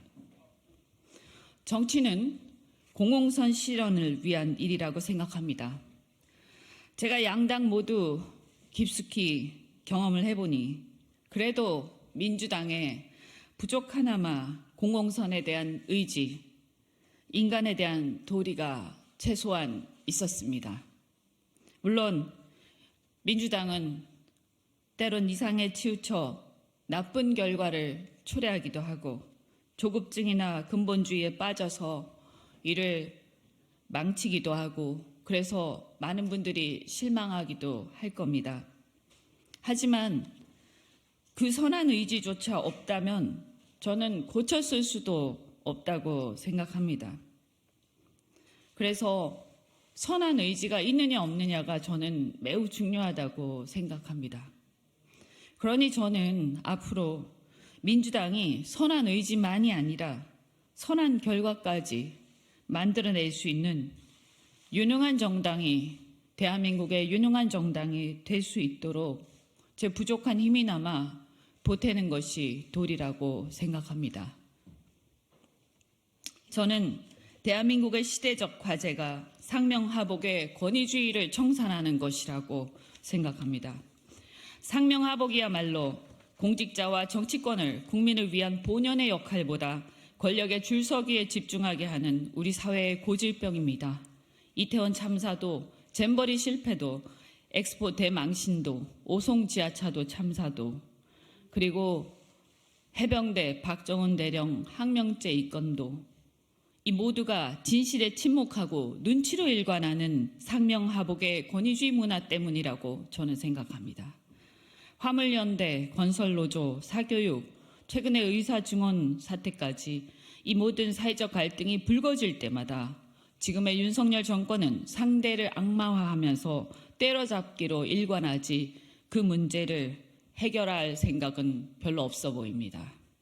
문제가 해결되긴커녕 공포와 갈등은 수면 아래에서 더 심해지고 있고 언젠가는 더 크게 터질 수밖에 없습니다. 우리는 지금이 문제가 아니라 대한민국의 미래가 더 문제입니다. 이러한 상명하복의 권위주의 문화는 개발 독재 시대에는 어느 정도 통했는지 모르겠습니다. 그러나 창의성과 아이디어가 중요한 선진국 경제에서는, 우리 대한민국의 미래를 위해서는 그것은 아주 심각한 독이 될 거라고 저는 생각합니다. 그러니 대한민국 경제가 이 상황에서 한 단계 도약하고 고통받는 민생이 살아나기 위해서는 이 상명하복의 권위주의 문화를 청산하는 것이야말로 우리의 시대정신이라고 저는 생각합니다. 그런데 검찰이라는 조직은 해방 후 유일하게 남아있는 철저한 동일체 상명하복의 조직입니다. 따라서 상명하복의 권위주의 문화의 상징인 검찰 세력과 권력기관들은 정치 전면에서 물러나야 합니다. 그것이야말로 대한민국이 앞으로 전진하기 위한 전제 조건입니다. 저는 X세대입니다. 소위 789 세대의 맏언니로서 789 세대의 보편적 정서와 세계관을 대변할 정치적 사명이 있다고 생각합니다. 자유와 민주주의가 체득되고 개인의 개성을 존중하는 개인주의의 첫 세대로서 우리의 보편적 정서는 상명하복의 권위주의적 문화와는 대척점에 있습니다. 그래도 민주화 이후 조금씩 발전해 왔다고 자부했는데 어느 날부턴가 민주주의는 퇴행하고 경제는 미래 패러다임을 따라가지 못하고 있습니다. 더 이상 권위주의로 권력을 사유화하고 국가의 공적 시스템마저 파괴하는 것을 지켜볼 수는 없습니다. 그동안 번영을 구가해온 대한민국의 국운이 꺾이는 것을 이대로 두고 볼 수 없습니다. 적과 친구를 가르는 윤 대통령의 이분법적 세계관은 대한민국을 갈등과 진영병의 극단으로 몰아가고 있습니다. 주변 정세는 이 이분법적 세계관으로 더욱더 악화되어 우리 무역에까지 악영향을 미치고 한국 경제를 위협하고 있습니다. 국민들은 이런 윤석열 대통령의 막무가내식 의사결정 태도가 우리의 생존, 대한민국의 생존까지 이 위기의 시대에 위협하지는 않을지 나라 걱정에 뜬 눈으로 밤을 새고 있습니다. 누가 뭐래도 이번 총선의 본질은 윤석열 정권의 중간 평가이자 남은 임기 3년을 얼마나 견제할지를 결정하는 선거입니다. 대통령의 거부권 남용으로 국회가 응당해야 할 특검도, 국정조사도, 이태원 참사 특별법 등 온 국민이 관심을 갖고 있는 쟁점 법안들도 관철시키지 못한 채 무기력해지는 것은 정상이 아닙니다. 이태원 참사 지하차도 참사 등 대참사 앞에 책임 회피에만 급급한 나라, 젊은 해병의 죽음 앞에 진상을 규명하겠다는 의로운 박정훈 대령과 선배들을 수사 외압이나 하고 항명죄를 뒤집어 씌워서 괴롭히는 나라, 이것은 나라가 아닙니다.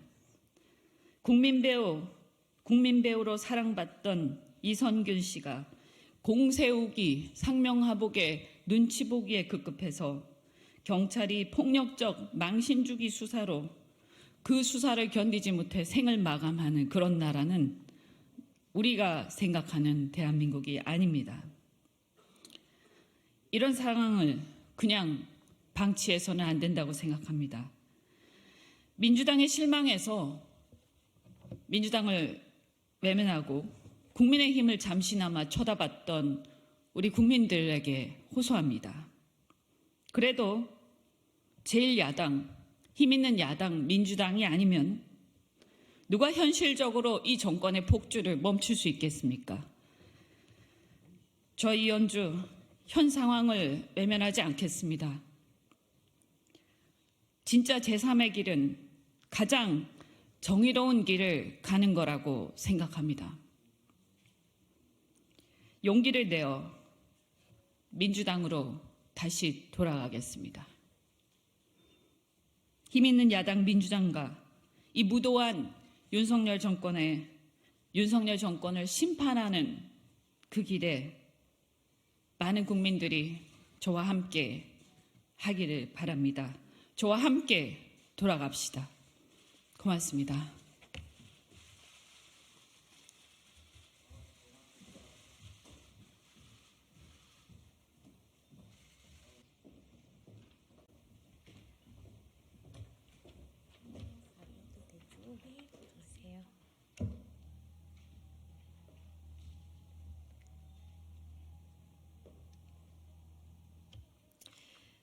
네, 안녕하세요. 녹색 정의당 대변인 김민정입니다.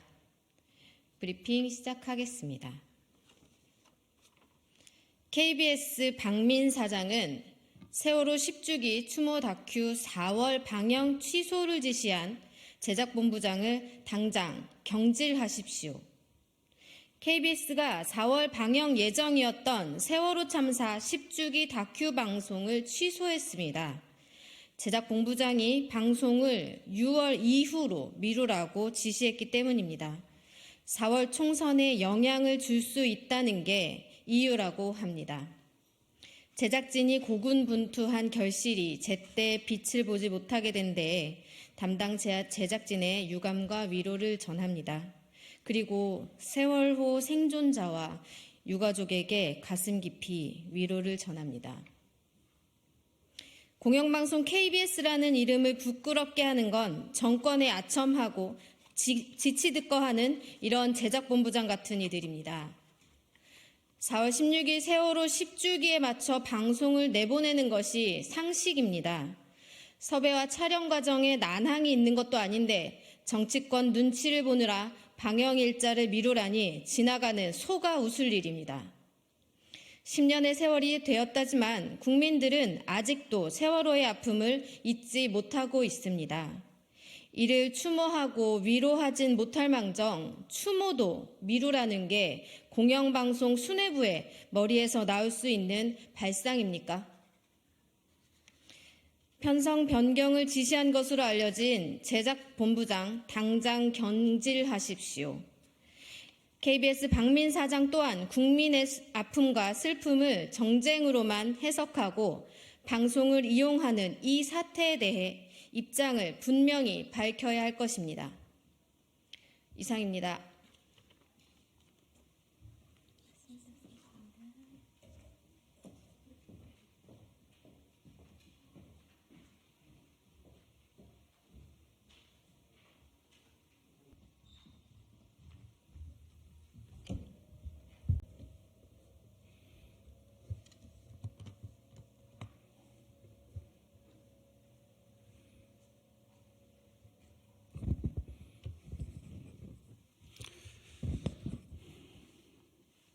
민주당 수석 대변인 권칠승입니다.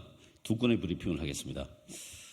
한동훈 위원장은 극우 유튜버처럼 가짜뉴스의 진원지가 되려고 합니까? 국민의힘 한동훈 비대위원장이 가짜뉴스 진원지를 자처하고 있습니다. 명색이 법무부 장관 출신 여당 대표가 허위 사실을 유포하고 있으니 황당무계합니다.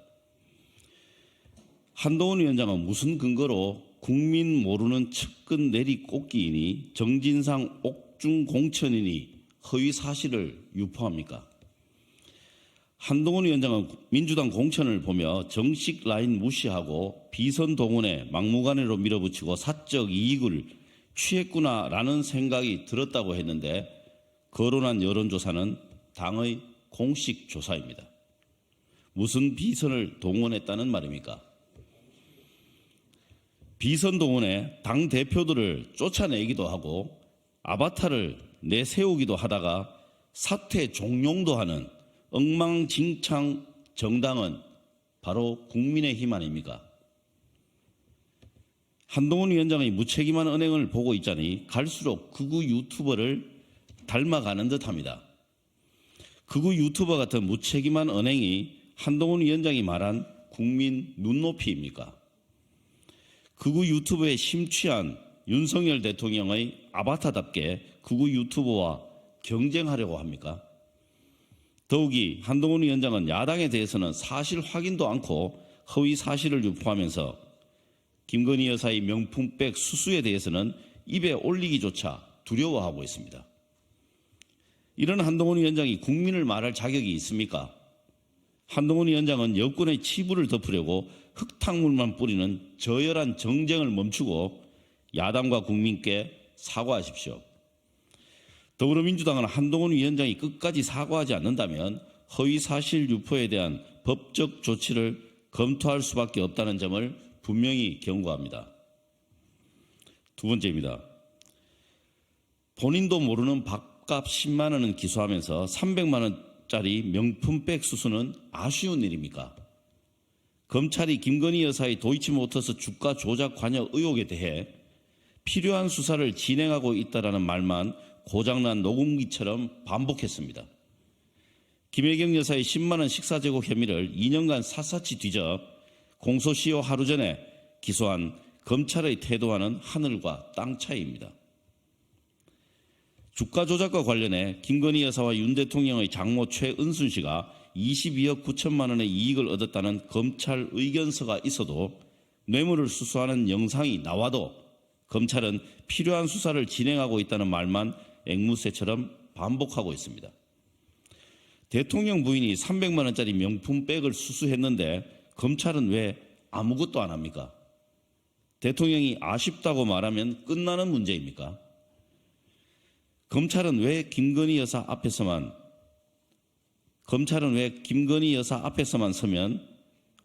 서면 한없이 작아집니까? 이러고도 검찰이 원칙을 가지고 사법 정의를 위해 일한다고 말할 수 있습니까? 김건희 여사가 수사조차 받지 않는 현실에서 검찰이 말하는 사법 정의는 공허할 뿐입니다. 김건희 여사를 둘러싼 의혹에 대해 대통령실과 검찰의 침묵이 길어질수록 특검을 외치는 국민의 목소리는 더욱 거세질 것임을 엄중히 경고합니다. 이상입니다. 수고하셨습니다.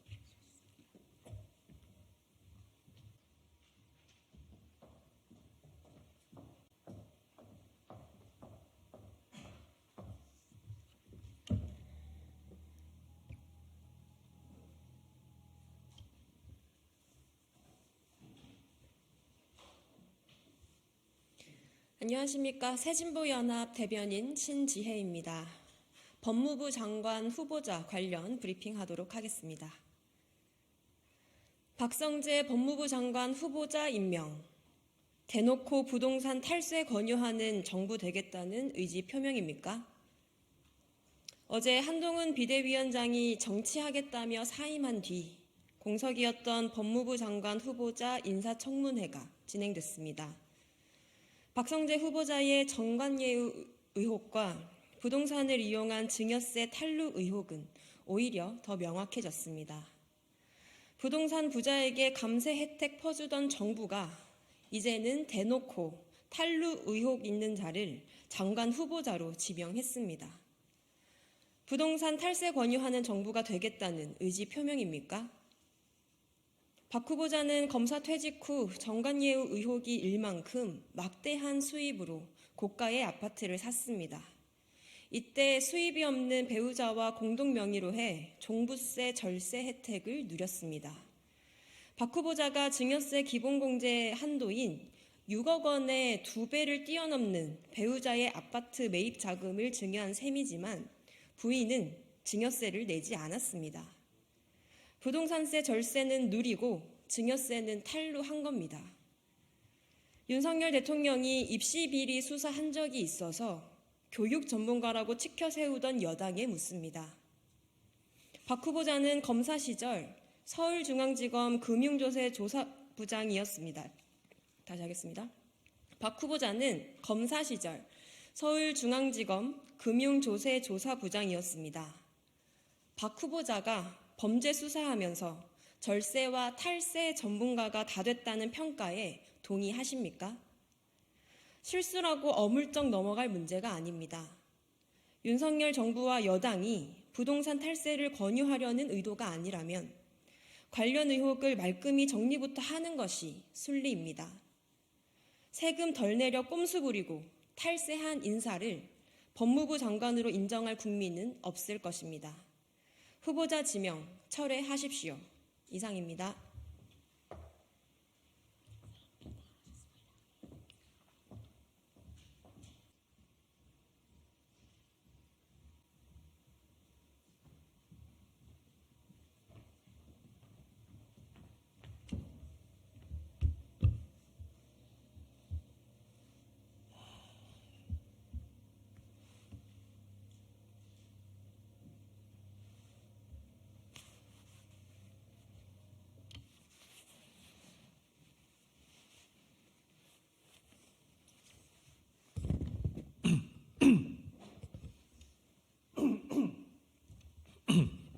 네, 더불어민주당 청년대변인 최민석입니다. 브리핑 시작하겠습니다.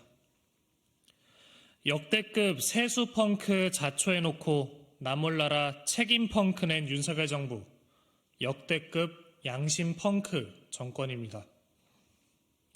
윤석열 정부가 56조 원의 역대급 세수 펑크를 내며 나라 살림을 쑥대밭으로 만들었지만 누구 하나 책임지지 않고 있습니다. 윤석열 대통령은 세수 펑크에 대해 반성은커녕 연일 감세 정책만 쏟아내며 총선용 포퓰리즘 정책을 남발하고 있습니다. 더욱 황당한 것은 역대급 세수 펑크를 낸 장본인인 추경호 전 기재부 장관이 자신의 지역구에 나홀로 공천을 신청하며 국회 재입성을 노리고 있다는 것입니다. 나라 곳간은 텅텅 비어가고 국민의 삶은 무너지는데 이 정권은 왜 아무도 책임지질 않는 것입니까? 이것도 전 정부 탓, 야당 탓하려는 것입니까? 윤석열 정권은 역대급 세수 펑크만큼이나 역대급으로 후안무치한 책임 펑크, 양심 펑크 정권입니다. 역대급 세수 펑크를 만들어 놓고 도망간 추경호 전 기재부 장관의 뺑소니 공천은 두고두고 책임 펑크, 양심 펑크 정권의 상징이 될 것입니다. 추경호 전 기재부 장관은 최악의 세수 결손에 책임을 지고 불출마하십시오. 윤석열 대통령도 행정부의 수반이 맞다면 이미 실패로 증명된 낙수론과 총선 개입을 위한 포퓰리즘 감세 주장을 멈추고 갈수록 심각해지는 세수 펑크에 대한 대책을 제시하시기 바랍니다. 이상입니다.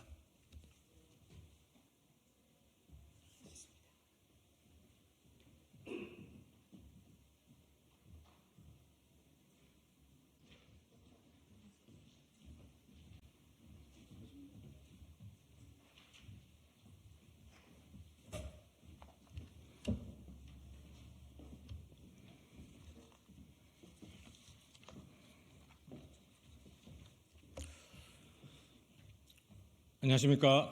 김성진 변호사입니다. 윤석열 정권의 정치검찰 문제, 지금은 김용 사건의 위중조작, 그 사건까지 만들어내고 있다라는 말씀 드리면서 그 사건 만들어낸 것 더해서 이제는 심지어는 피의사실 공표와 허위사실 유포와 같은 명백한 범죄 행위까지 나아가고 있다는 취지의 고발장을 오늘 준비해서 제출하는 걸로 알고 있습니다. 그 내용에 대해서 오늘 기자회견 진행할 텐데요. 먼저 이 기자회견장을 소개해 주신 강덕구 의원님께서 여시는 말씀 주시도록 하겠습니다. 예, 인사드리겠습니다. 국회 교육위 소속 강덕구 의원입니다. 국가는 법과 질서를 유지하기 위해서 법에 근거해서 공권력을 집행합니다. 특히 국가의 형벌권은 일반적인 행정력과 달리 국민을 체포, 구금할 수 있는 권한까지 위임받은 그야말로 강력한 권한입니다. 그래서 국가의 형벌권은 필요성과 적절성을 고려해 개인의 권리가 최소한으로 침해받는 범위 내에서 행사되어야 하는 것입니다. 그것이 온당한 처사일 것입니다. 그런데 오늘 기자회견에서 밝히고자 하는 피의사실 공표는 일종의 공권력에 의한 형벌과 유사하게 작동하고 있습니다. 아직 죄가 확정되어지지 않았음에도 불구하고 검찰은 피의사실을 공표해 국민으로부터 죄인으로 낙인 찍게 합니다. 문제는 검찰이 피의사실 공표를 해도 단순한 의견 표명, 언론의 질문에 확인해 준 것이라고 본질을 흐리고 있어 피의사실 공표가 근절되지 않는다는 데 있습니다. 이번 김용 전 부원장 사건 역시 검찰은 피의사실 공표로 여론을 호도하고 있습니다. 심지어 사실과는 다른 얘기, 허위사실을 공연하게 유포해 진실을 왜곡하고 있습니다. 가장 강력한 공권력을 가진 집단 검찰의 구성원으로서 자질이 없는 그야말로 비겁한 행태입니다. 이 법 행위를 저지른 검사에 대한 공수처의 수사가 반드시 필요한 상황입니다. 네, 이어서 기자회견 취지에 대해서 간단한 설명 말씀드리겠습니다. 저는 더불어민주당 검찰 독재 정치탄압 대책위원회에서 검사 탄핵을 주로 추진하고 있는 김성진 변호사라고 합니다. 지금 검찰의 수사권을 동원한 정치가 극에 달하고 있습니다. 이재명 대표에 대한 저인망식 수사, 전방위식 수사에 더 나아가서 측근들, 더 나아가서는 김혜경 여사에 대해서까지도 100여 차례 압수수색이 진행됐습니다. 그러한 과정에서 결국은 23개월 동안 수사를 끌어오다가 이제 10만 원 가지고 뭔가 기소를 한다고 합니다. 법인카드 가지고 한다고 하는데 정말로 10만 원을 위해서 검찰 인력이 이렇게 많이 낭비되어도 되는 것인지, 그 시간 동안 뭘 해도 되는 것인지 정말 묻지 않을 수 없고요. 반면 김건희 여사의 도이치모터스 주가 조작 사건에 대해서 우리 국민들도 다 궁금증을 느끼실 겁니다. 그러한 중대한 범죄, 자본시장의 그 기본 질서를 해치는 그런 범죄에 대해서 검찰이 사실상 손 놓고 있었고 소환 조사도 하지 않고 압수수색도 하지 않았다는 사실. 그래서 야당에서 특검법까지 통과시켰음에도 불구하고 윤석열 검찰 독재 정권은 제 식구 감싸기 위해서 그 특검법에 대한 거부권 행사한 사실. 이 모든 것들에 대해서 저희들은 엄중하게 윤석열 검찰 독재 정부에게 경고하지 않을 수 없습니다. 수사권을 가지고 정적을 탄압하고 수사권을 가지고 제 식구 봐주기에 나서는 것, 이것은 정치적 중립 의무에 명백히 반하는 탄핵 사유라는 것을 분명히 밝혀드립니다. 이번 사건 또한 마찬가지입니다. 김용 부원장에 대한 위증조작, 이 사건 조작은 정치적 편향성을 넘어섭니다. 이제는 사건 조작까지 나서고 있는 것입니다. 검찰은 사건의 진실을 조작해서 단순한 변호의 조력자에 불과한 실무자를 가지고 실무자가 증인들에게 무슨 얘기를 할 것이냐, 사실관계 확인한 것을 가지고 그것을 가지고 위증조작이라고 사건을 만들어낸 것입니다. 그것이 이 사건의 본질입니다. 그런데 오늘 고발 내용은 더 나아갑니다. 위증조작 그 넘어서 이제는 검찰 스스로가 자신들이 해서는 안 될 범죄에 나아가고 있다는 것입니다. 첫 번째가 피의사실 공표입니다. 김용 부원장을 망신 주기 위해서 사건 관계자들이 그 피의사실을 지금 언론을 통해서 대대적으로 공표했다는 것이 바로 피의사실 공표죄의 핵심입니다. 언론을 통한 그러한 피의사실 공표는 사람의 심각하게 명예를 훼손한다는 것은 국민 모두가 다 알고 계실 것입니다. 하지만 이 피의사실 공표로 인해서 처벌받은 사례가 한 건도 없습니다. 대한민국이 이런 나라입니다.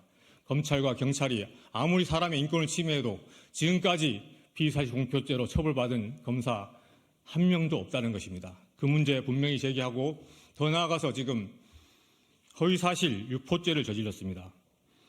김용 전 부원장이 보석 조건을 어기고 위증교사 피의자들과 접촉했다는 그런 얘기를 하고 있습니다. 하지만 그건 전혀 사실이 아닙니다. 보석 조건에 있지도 않은 사실입니다. 그러한 허위사실을 검찰이 공공연하게 언론을 통해서 또 유포하는 것, 그것은 정보통신망법상의 허위사실 유포죄에 해당합니다. 오늘 위증조작 진상규명국민연대가 고발한 범죄 사실 두 가지입니다. 이 두 가지 범죄 사실에 비추어서 이 두 가지 범죄를 저지른 강백신 부장과 그 수하 검사들의 그 위헌 위법한 행위는 거의 명백하게 드러난 것이 아닌가 생각이 듭니다. 그러한 측면에서 이 사실들이 공수처에 의해서 제대로 수사될 경우에는 강백신 부장 등은 탄핵을 피할 수 없을 것이라고 저는 생각하고 있습니다. 그런 측면에서 우리 국민연대가 제기하는 이 고발에 대해서 공수처는 책임감과 사명의식을 가지고 제대로 된 수사를 통해서 이들의 범죄 사실을 명명백백하게 밝혀줄 것을 강력히 촉구하는 바입니다. 이런 취지에서 오늘 기자회견 진행될 것이고요. 이어서 안진걸 민생경제연구소장님 여는 말씀 듣도록 하겠습니다. 예, 오늘 기자회견 개최해 주신 강득구 의원님 그리고 위증조작 진실규명 국민연대 오동현 변호사님, 김성진 변호사님 감사합니다. 오늘 저희 민생경제연구소에서도 박영선 언론위원장과 제가 이 취지에 공감하여 함께 참여했습니다. 우리 국민들께서 가지는 의문은 이런 것입니다. 당연히 범야권이든 또는 진보 세력이든 크고 작은 잘못이 있을 수 있습니다. 때론 수사도 받아야 되고 때론 기소받아서 처벌되는 경우도 있었고 처벌받아야 되는 일도 있습니다. 하지만 윤석열 이 한동훈 정치검찰 특수의 집단 또는 정치검찰 일당은 본인들이 저지르는 엄청난 불법은 단 한 번도 인정도 안 하고 사과도 안 하고 기소도 처벌도 하지 않고 있습니다. 심지어 본인들의 비리뿐만이 아닙니다. 이정섭의 처남, 한동훈의 처남, 윤석열의 처남 등은 다 범죄를 은폐했거나 또는 수사를 아예 하지 않았거나 또는 심지어 그렇게 휴대폰도 뺏어서 압수수색해서 휴대폰부터 탈탈 털던 정치검찰들이 윤석열의 처남에 대해서는 휴대폰 압수수색 영장을 3번이나 기각했다는 것입니다. 모든 것이 상식에 맞지 않고 균형에 맞지 않습니다. 범야권이나 진보 세력에서도 잘못한 거 있으면 저희는 처벌받는다 생각합니다만 없는 죄도 있는 것으로 조작하거나 무혐의 처분에도 국민적 상식으로도 크게 벗어나지 않는 것을 억지로 정치 기소를 한다거나 또는 특혜 같은 잘못도 태산으로 이렇게 변모시켜서 본인들 말로도 수사권을 악용하면 깡패지 그게 검사냐라고 해놓고는 실제로는 수사권을 악용하고 남용해서 그 과정에서 못된 짓거리만 배워가지고 있지도 않은 피의사실을 있는 것처럼 허위사실을 조작을 하고 두 번째 그 허위사실을 마치 중대한 피의사실인 것처럼 마구 공표를 하고 또는 티끌 같은 피의사실이라도 태산처럼 과장해서 공표를 하고 엄연히 금지되어 있는 피의사실 공표 조치를 마구 자신들의 정치질에 악용한다는 것입니다. 이것이 이재명 대표의 수사에서 김혜경 여사 관련 사건의 수사에서 그리고 김용 정진상 씨 관련 수사에서 대표적으로 드러난 잘못입니다. 압수수색을 400번 가까이 자행한 것뿐만 아니라 무혐의 처분해도 충분한 것들을 끝까지 죽을 때까지 수사를 하고 그 과정에서 끊임없이 없던 것도 있는 것처럼 공표하고 조작하고 뭔가를 그래도 보도를 하려고 하는 기자님들을 악용해서 언론사를 악용해서 자신들의 정책 야욕을 추구하는 거 이거야말로 이제 우리 국민들께서 가장 정치검찰에 대해서 분노하고 있는 거 아니겠습니까? 모든 여론조사를 종합해보면 있지도 않은 운동권 특혜가 중요한 것이 아니고 정치검찰의 특혜와 정치검찰의 카르텔이 가장 큰 문제라는 게 저는 대다수 국민들의 생각이라고 생각합니다. 저희 민생경제연구소도 이 정치검찰의 카르텔, 정치검찰의 특혜, 이 정치검찰 권력남용을 뿌리 뽑지 않고서는 한국 사회가 한국 정치가 절대 정상화될 수 없다고 생각합니다. 지금 이 순간에도 정치검찰 일당들은 범야권과 진보 세력에 있지도 않은 죄를 있는 것처럼 조작하고 티끌도 태산으로 과장, 조작하고 또 그것을 가공해서 기가 막히게 언론사나 기자들에게 몰래 뿌리면서 마치 단독이나 특종이라도 되는 것처럼 악용해서 정치에 개입하고 있습니다. 가장 대표적인 사건이 불법 고발 사주 사건이었고 이번에 김용 전 부원장 사건도 그 연장선상에 있다고 생각합니다. 저희들이 매주 강두권님과 함께 그동안 윤석열 한동훈 집단의 불법과 비리에 대해서 폭로하고 수사를 촉구하고 있습니다. 여러분, 그 중대한 그자들의 본부장과 비리, 본인, 부인, 장모, 가족 전체가 동원된 비리, 한동훈 장관이 딸이 200만 원이나 앱을 사가지고 그것을 불법으로 제출한, 그래서 상까지 받은 비리 수사했다는 소식 들어보셨습니까? 그거에 대해서 반성하는 거 들어보셨습니까? 입말려면 야당과 야당 지도자들, 전현 지도자들의 모욕과 조롱으로 바쁜 사람들이 본인들이 저지른 커다란 과에 대해서는 단 한 번도 인정도 사과도 하지 않고 오히려 정치를 극단적인 대결과 갈등과 불신으로 몰아가고 있습니다. 예, 윤석열 정치검찰 일당의 이 사건 조작 그리고 수시로 불법을 저지른 거 반드시 단죄받을 날이 올 것입니다. 민생경제부도 끝까지 함께하겠습니다. 예, 이어서 준비된 기자회견 관련 규탄문을 낭독하는 시간을 갖도록 하겠습니다. 오동영 변호사님 진행해 주시죠. 네, 안녕하십니까. 오동현 변호사입니다. 윤석열 검찰 독재 정권 정치검찰의 위증교사 사건 조작을 규탄합니다. 서울중앙지검 반부패 수사 1부 강백신 부장검사와 담당 검사를 고발합니다. 최근 서울중앙지검 반부패 수사 1부는 김용 전 민주연구원 부원장의 형사사건과 관련해서 박모, 서모 씨를 위증교사 혐의로 기소하였습니다. 그 과정에서 피의자들의 피의사실 및 수사 진행 내용 등이 언론을 통해서 무분별하게 보도되었습니다. 우리 형법 제126조는 검찰, 경찰, 기타 범죄 수사에 관한 직무를 행하는 자 또는 이를 감독하거나 보조하는 자가 그 직무를 하면서 알게 된 피의사실을 공판 전에 공표한 때에는 3년 이하의 징역 또는 5년 이하의 자격 정지에 처한다고 규정하여 피의사실 공표를 엄격히 금지하고 있습니다. 이는 헌법상 무죄 추정의 원칙에 의한 것으로 수사 중이거나 아직 정확하게 입증이 되지 않은 피의사실을 공표함으로써 발생하는 부당한 인권 침해를 방지하기 위한 목적입니다. 하지만 이러한 형법 규정은 사문화된 상태로 오히려 검찰의 피의사실 공포권이라는 우픈 현실입니다.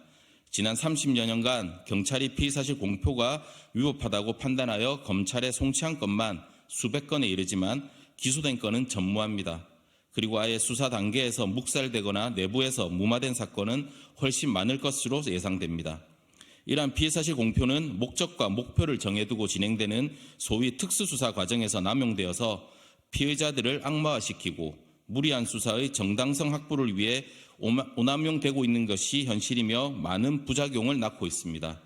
반드시 정치검찰을 견제하고 검찰개혁을 해야 하는 분명한 또 하나의 이유가 바로 이것입니다.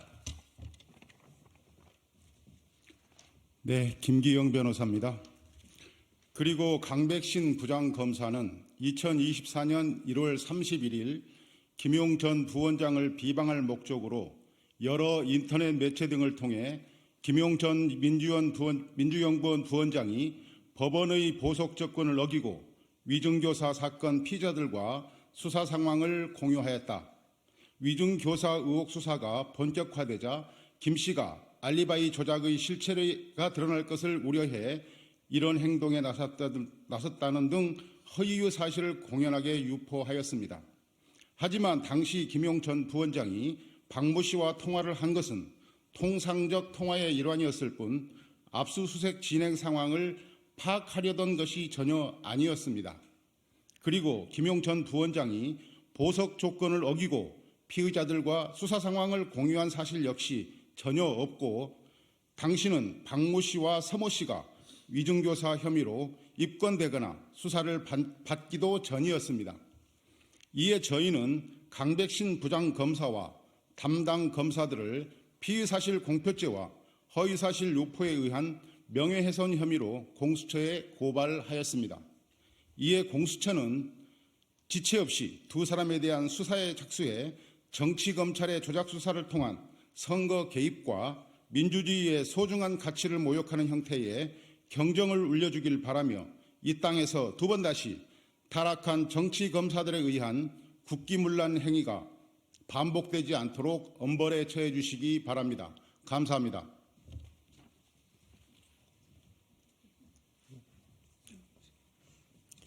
민생경제연구소 언론개혁위원장 박영선입니다. 피의사실 공표와 관련해서 우리는 벌써 2달 전에 우리 대한민국 문화예술인들을 대표하는 이성균 배우를 잃은 적이 있습니다. 경찰과 우리 언론이 공범으로 우리가 가장 아꼈던 배우를 잃은 적이 있습니다. 도대체 왜 이런 일들은 반복되고 있을까요? 피의사실 공표와 관련해서 처벌받은 내역이 없기 때문이기도 합니다. 또한 언론인들 또한 피의사실 공표로 인한 언론의 선정적 보도로 처벌받은 내역이 없기 때문에 이런 일들이 계속 발생하고 있습니다. 피의사실 공표와 관련해서 유일하게 있었던 것은 민사소송입니다. 민사소송의 판례가 나온 게 있습니다. 그중에 일부만 말씀드리고자 합니다. 이성균 배우를 잃었을 때 우리 언론인들 스스로 문제 있다, 피의사실 공표로 인해 우리 언론들이 이제 자중해야 된다라는 일부의 언론도 있었지만 지금 또다시 진짜 돌아가신 지 2달도 안 돼서 또 재발하고 있는 상황입니다. 다시 한번 점검해 주시기 바랍니다. 판례에 나타난 내용들은 이렇습니다.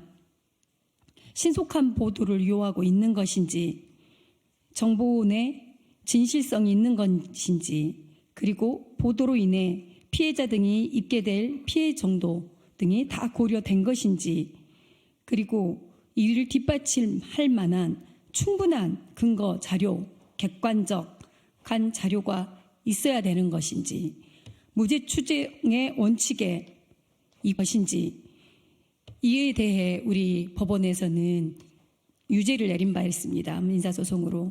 언론인들 이 사건들, 특히 정치 현안 사안에 있어서는 당사자의 반론 그리고 당사자의 입장들이 충분히 반영되지 않는 보도들은 정말 자중하시고 사실의 진위 여부, 특히 무혐의, 무죄가 된 사례들이 피의사실 공표로 된 사건들이 가장 많습니다.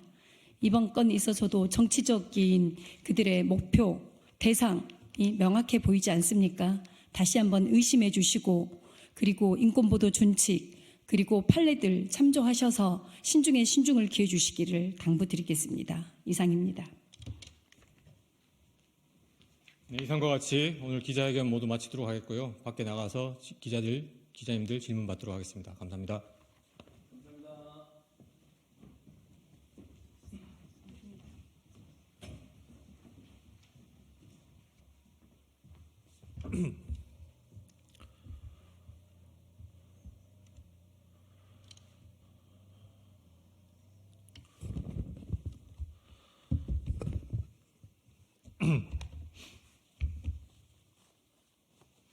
네, 더불어민주당 청년대변인 최민석입니다.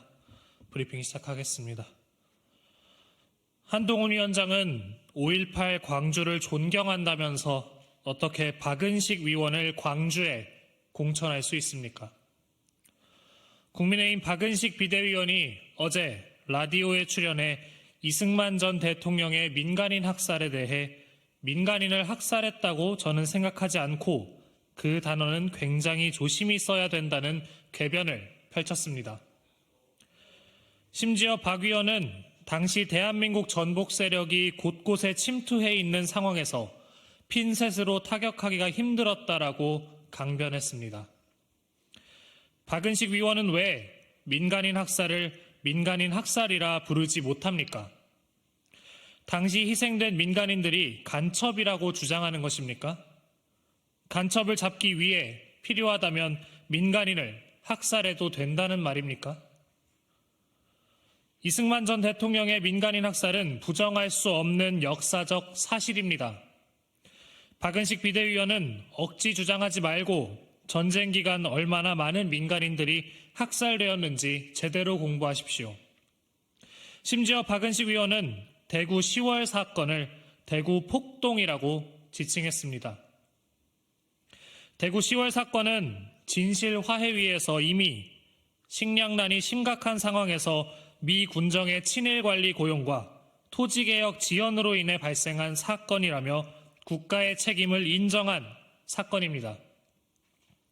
국가폭력의 희생자들을 폭도로 규정하는 사람이 집권 여당의 지도부라니 억장이 무너집니다. 한동훈 위원장은 5.18 광주를 존경한다면서 어떻게 민간인 학살을 정당화하고 국가폭력을 폭동으로 매도하는 박은식 위원을 광주에 공천할 수 있습니까? 한동훈 위원장은 박은식 위원의 공천을 당장 철회하십시오. 박은식 비대위원은 반복되는 망언에 대해 통렬히 사죄하고 비대위원직에서 사퇴하기 바랍니다. 이상입니다.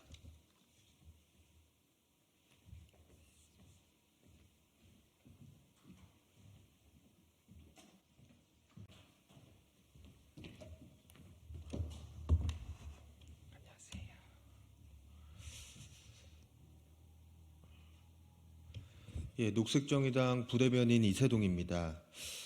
쿠팡 블랙리스트 관련 브리핑 시작하도록 하겠습니다. 블랙리스트 기업 쿠팡이 회사 기밀을 탈취해 언론사에 제공했다면서 민주노총 간부를 형사 고소했다고 합니다. 또 쿠팡 대책이 권영국 변호사를 허위사실 혐의로 형사 고소하겠다고도 했습니다. 헌법과 근로기준법을 위반하는 명백한 불법 행위를 저질러 놓고 되려 형사 고소를 한다니 방귀 낀 놈이 성낸다는 옛말이 하나 틀리지 않습니다. 살펴보니 쿠팡 블랙리스트에는 퇴사한 직원들이라 쿠팡의 노동 환경을 보도한 언론인들까지 포함되어 있었습니다. 본인들의 과오는 바로잡지 않으면서 과오를 지적하는 사람들만 트집 잡는 건 쿠팡의 종특입니까? 블랙리스트 기업 쿠팡은 이제 본인들이 행한 불법 행위에 대해 법적 책임을 질 시간입니다. 고용노동부에도 특별 감독을 통해 철저히 대처하는 모습을 보여주기를 거듭 촉구합니다. 감사합니다.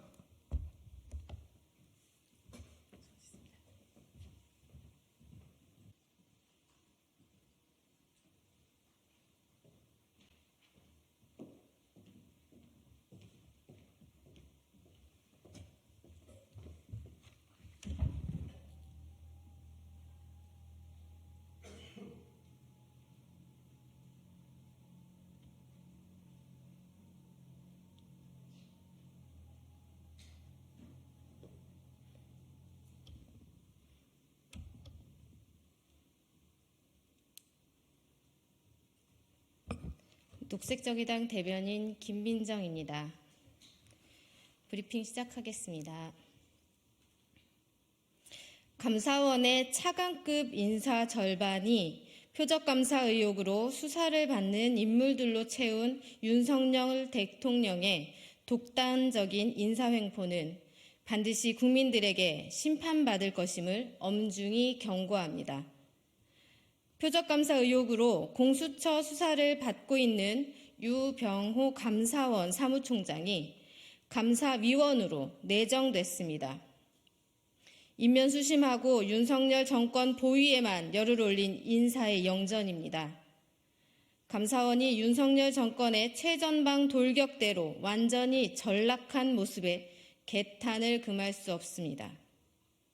유병호는 전 정권 주요 정책과 인사들을 표적 감사하여 칼을 겨눈 칼잡이입니다. 최재해 감사원장과 유병호 사무총장은 이로 인해 공수처의 수사를 받고 있는 피의자 신분들입니다.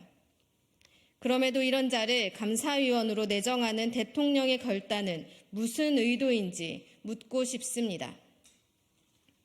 이 사람은 내 사람이니 더는 건드리지 말라는 무언의 메시지를 공수처에 보내는 압박하는 것입니까?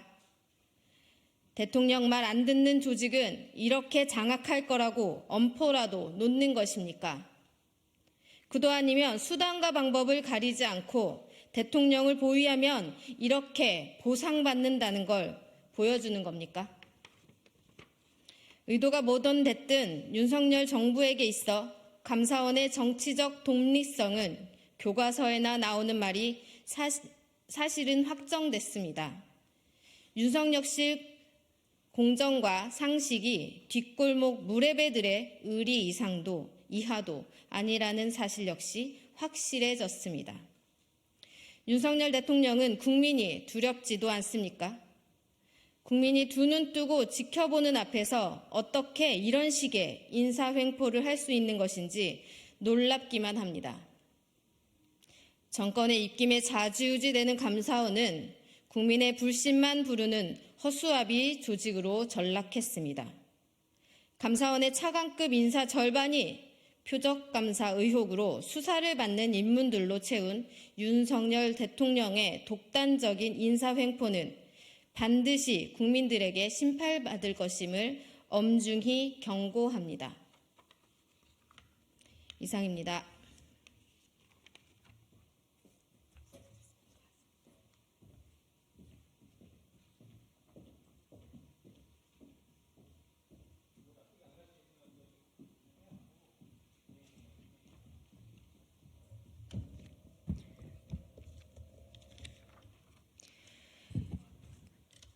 브리핑 시작하겠습니다.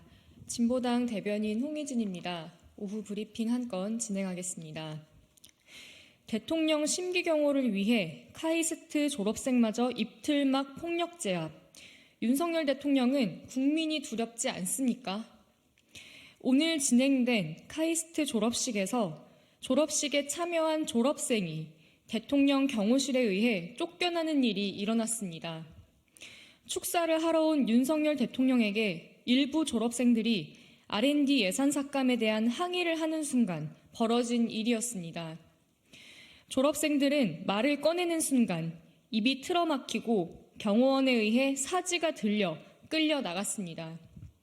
같은 시각 카이스트 동문 앞에서 졸업식 참가자들을 향해 인사를 하던 같은 학교 졸업생, 진보당 대전 유성갑 김선재 국회의원 예비후보 대통령의 동선에 있었다는 이유로 정당한 선거운동을 방해받고 경호실에 의해 제지당했습니다. 윤석열 대통령은 전북 특별자치도 출범식 행사에서 전북 전주을 강성희 국회의원을 끌어내더니 이제는 카이스트 졸업식에서 졸업생을 끌어내고 있습니다. 윤석열 대통령은 자신에게 반대 의견을 가진 모든 국민을 끌어내버려도 되는 사람 취급하고 있습니다. 대통령에게 쓴소리하는 국민을 다 치워버리는 대통령은 국민을 대표할 자격이 없습니다. 국민을 두려워하지 않는 정권의 끝이 머지않아 보입니다. 진보당은 끌려나가는 국민과 함께 이제 윤석열 대통령을 끌어내리는데 총력을 다할 것입니다. 이상입니다.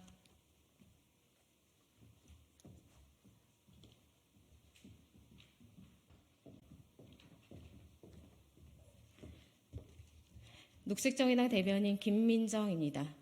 브리핑 시작하겠습니다. 학생마저 폭압적으로 끌고 나간 대통령, 좌시하지 않겠습니다. 카이스트 졸업식에 졸업생으로 참석한 녹색정의당 대전시당 신민기 대변인이 오늘 연구개발 예산을 복원하라는 요청 한마디를 내뱉던 와중에 대통령 경호원들에 의해 폭압적으로 끌려나갔습니다. 카이스트 모처에 감금되어 있던 녹색정의당 신 대변인은 현재 경찰서로 이동된 상황입니다. 대통령은 무슨 권리로 졸업식에 참석한 졸업생을 폭력적으로 졸업식장에서 쫓아내고 복귀도 못하게 감금한 것인지 대답하십시오.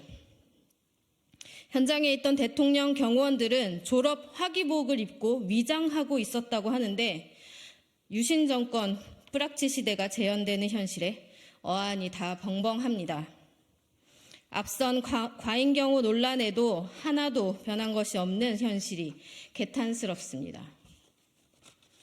윤석열 대통령은 국민의 목소리는 듣지도 보지도 않을 것이라며 결계라도 치고 있는 게 분명합니다.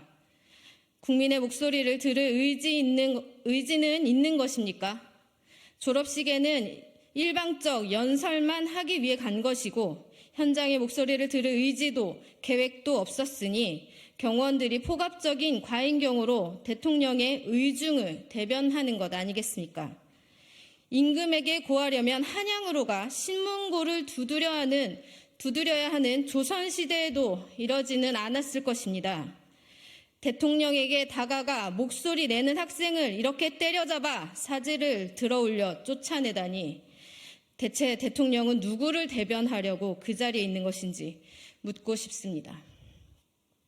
녹색정의당은 카이스트 학생이자 녹색정의당 대전시당 대변인에 대한 이번 폭력 사태를 결코 좌시하지 않을 것입니다. 윤석열 정권을 단죄하라는 국민의 거대한 목소리에 녹색정의당이 앞장서겠습니다.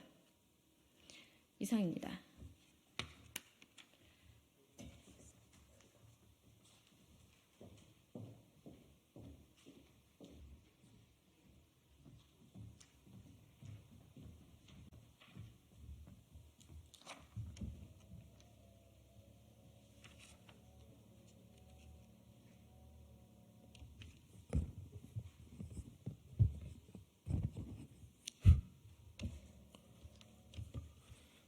안녕하십니까. 더불어민주당 상근부대변인 서용주입니다. 연구예산 복원 요구하는 카이스트 졸업생까지 끌어낸 윤석열 대통령은 입틀막 대통령입니까? 윤석열 대통령이 오늘 참석한 카이스트 학위 수여식에서 연구예산 복원을 요구하는 졸업생이 대통령 경호원들에게 제지당한 뒤 팔다리가 들린 채 뒷문으로 끌려나갔다고 합니다. 지난 1월에도 국정기조를 바꾸라고 외친 진보당 강성희 국회의원의 입을 틀어막고 사지를 들어 끌어냈습니다. 그런데 졸업식에 참석한 학생을 또 끌어내서 쫓아냈습니다. 근접거리도 아닌 멀리서 대통령을 향한 의사표시의 외침조차 한시도 참을 수 없었습니까? 윤석열 대통령은 정녕 국민의 입을 틀어막는 입틀막 대통령이 되기로 작정한 것이 틀림없습니다. 뒷문으로 끌어내쳐진 졸업생은 윤석열 대통령에게 R&D 예산 복원을 요구했습니다. 그러나 윤 대통령은 R&D 예산 삭감에 대한 과학계의 목소리 입을 틀어막아 내쫓은 것입니다. 참 비정한 대통령입니다. 오늘 대통령 연설 중 실패를 두려워하지 말고 과감하게 도전하라는 대목을 경호처는 국민을 두려워하지 말고 과감하게 끌어내라로 들은 것이 분명합니다. 윤석열 대통령은 제발 국민을 두려워하고 국민의 목소리를 경청하는 대통령이 되기를 촉구합니다.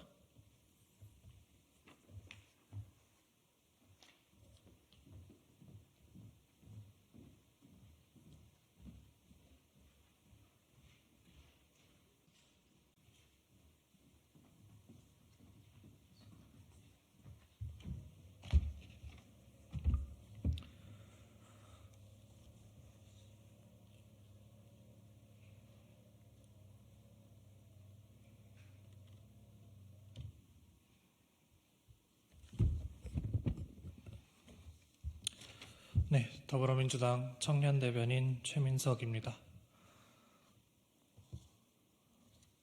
먼저 사진부터 보여드리겠습니다.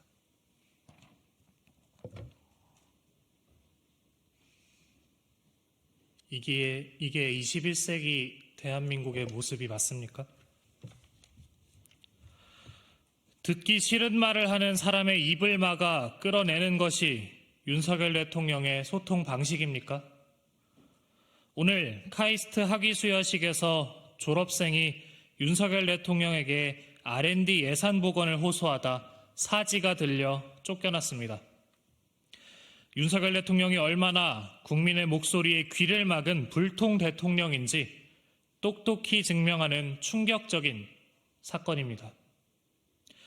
야당 국회의원에 이어 대학생까지 입을 막고 사지를 들어 쫓아내다니 대통령에게 쓴소리하는 사람을 폭력적으로 끌어내는 것이 윤석열 대통령이 말하는 소탈한 소통입니까? R&D 예산을 무더기 삭감하며 과학기술계의 미래를 무너뜨린 것은 바로 윤석열 대통령입니다.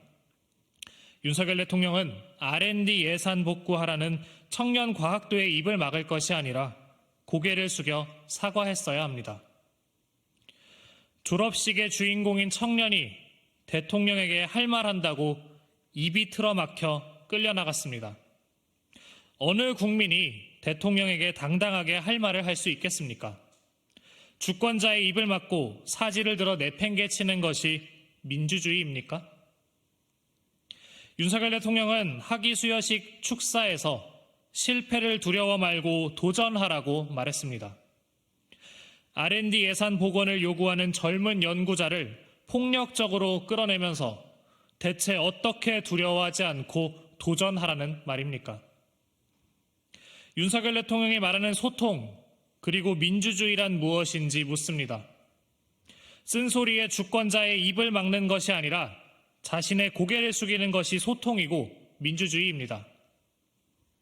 윤석열 대통령은 당장 주권자 국민과 청년 과학도들에게 고개 숙여 사죄하십시오. 민생 현장을 운운하며 국민의 곁에 있겠다면서 정작 쓴소리는 용납하지 못하겠다는 이중잣대로 대한민국의 미래와 민주주의를 망치는 행태를 국민께선 좌시하지 않을 것입니다. 이상입니다.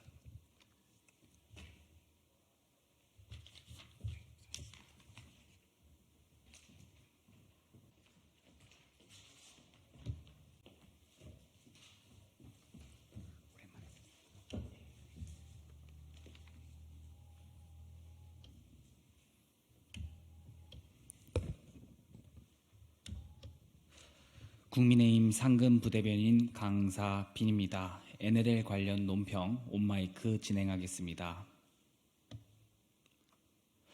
NLL을 반드시 수호하고 서해 5도 인근의 안보 태세를 더욱 강화해 북한의 도발에 맞설 것입니다. 우리나라에 대한 북한의 도발이 계속되고 수위도 날이 갈수록 높아지고 있습니다. 미사일 발사 빈도가 급격히 늘어났고 우리를 적대적 교전국으로 규정하며 대남 소통 채널을 완전 폐지하기에 이르렀습니다. 특히 어제 김정은 북한 국무위원장은 신형 지대함 미사일 바다수리 6형 발사를 자축하며 연평도와 백령도 북쪽으로 해상 국경선을 새로 긋겠다는 취지의 말을 하며 억지 주장을 했습니다. 심지어 지금까지 남북 간 경계선 역할을 했던 서해 북방 한계선에 대해 국제법적 근거가 없는 유령선이라는 터무니없는 주장을 하기도 했습니다. NLL을 무시하고 이보다 남쪽의 해상 국경선을 일방적으로 설정한 뒤 우리 선박을 상대로 영해 침범이라며 기습 도발할 수 있다는 선언이나 다름없습니다. 북한의 이 같은 억지 주장뿐만 아니라 무기 개발과 미사일 시험 발사에 열을 올리고 있는 것은 우리의 총선을 앞두고 국민 불안을 고조시키고 한편으로는 내부 결속을 통해 불만을 밖으로 돌리려는 저희가 분명해 보입니다. NLL은 남북 간 군사적 충돌을 방지함은 물론 우리 장병들이 수많은 희생을 치르며 사수해온 실질적인 해상 경계선입니다. 국민의힘과 윤석열 정부는 북한이 일방적으로 주장하는 그 어떤 경계선도 허용하지 않을 것이며 서해 5도 인근의 안보 태세를 더욱 강화해 북한의 도발에는 강력히 맞설 것입니다. 선 넘는 북한의 도발에 우리의 안보는 절대 흔들리지 않을 것입니다. 감사합니다.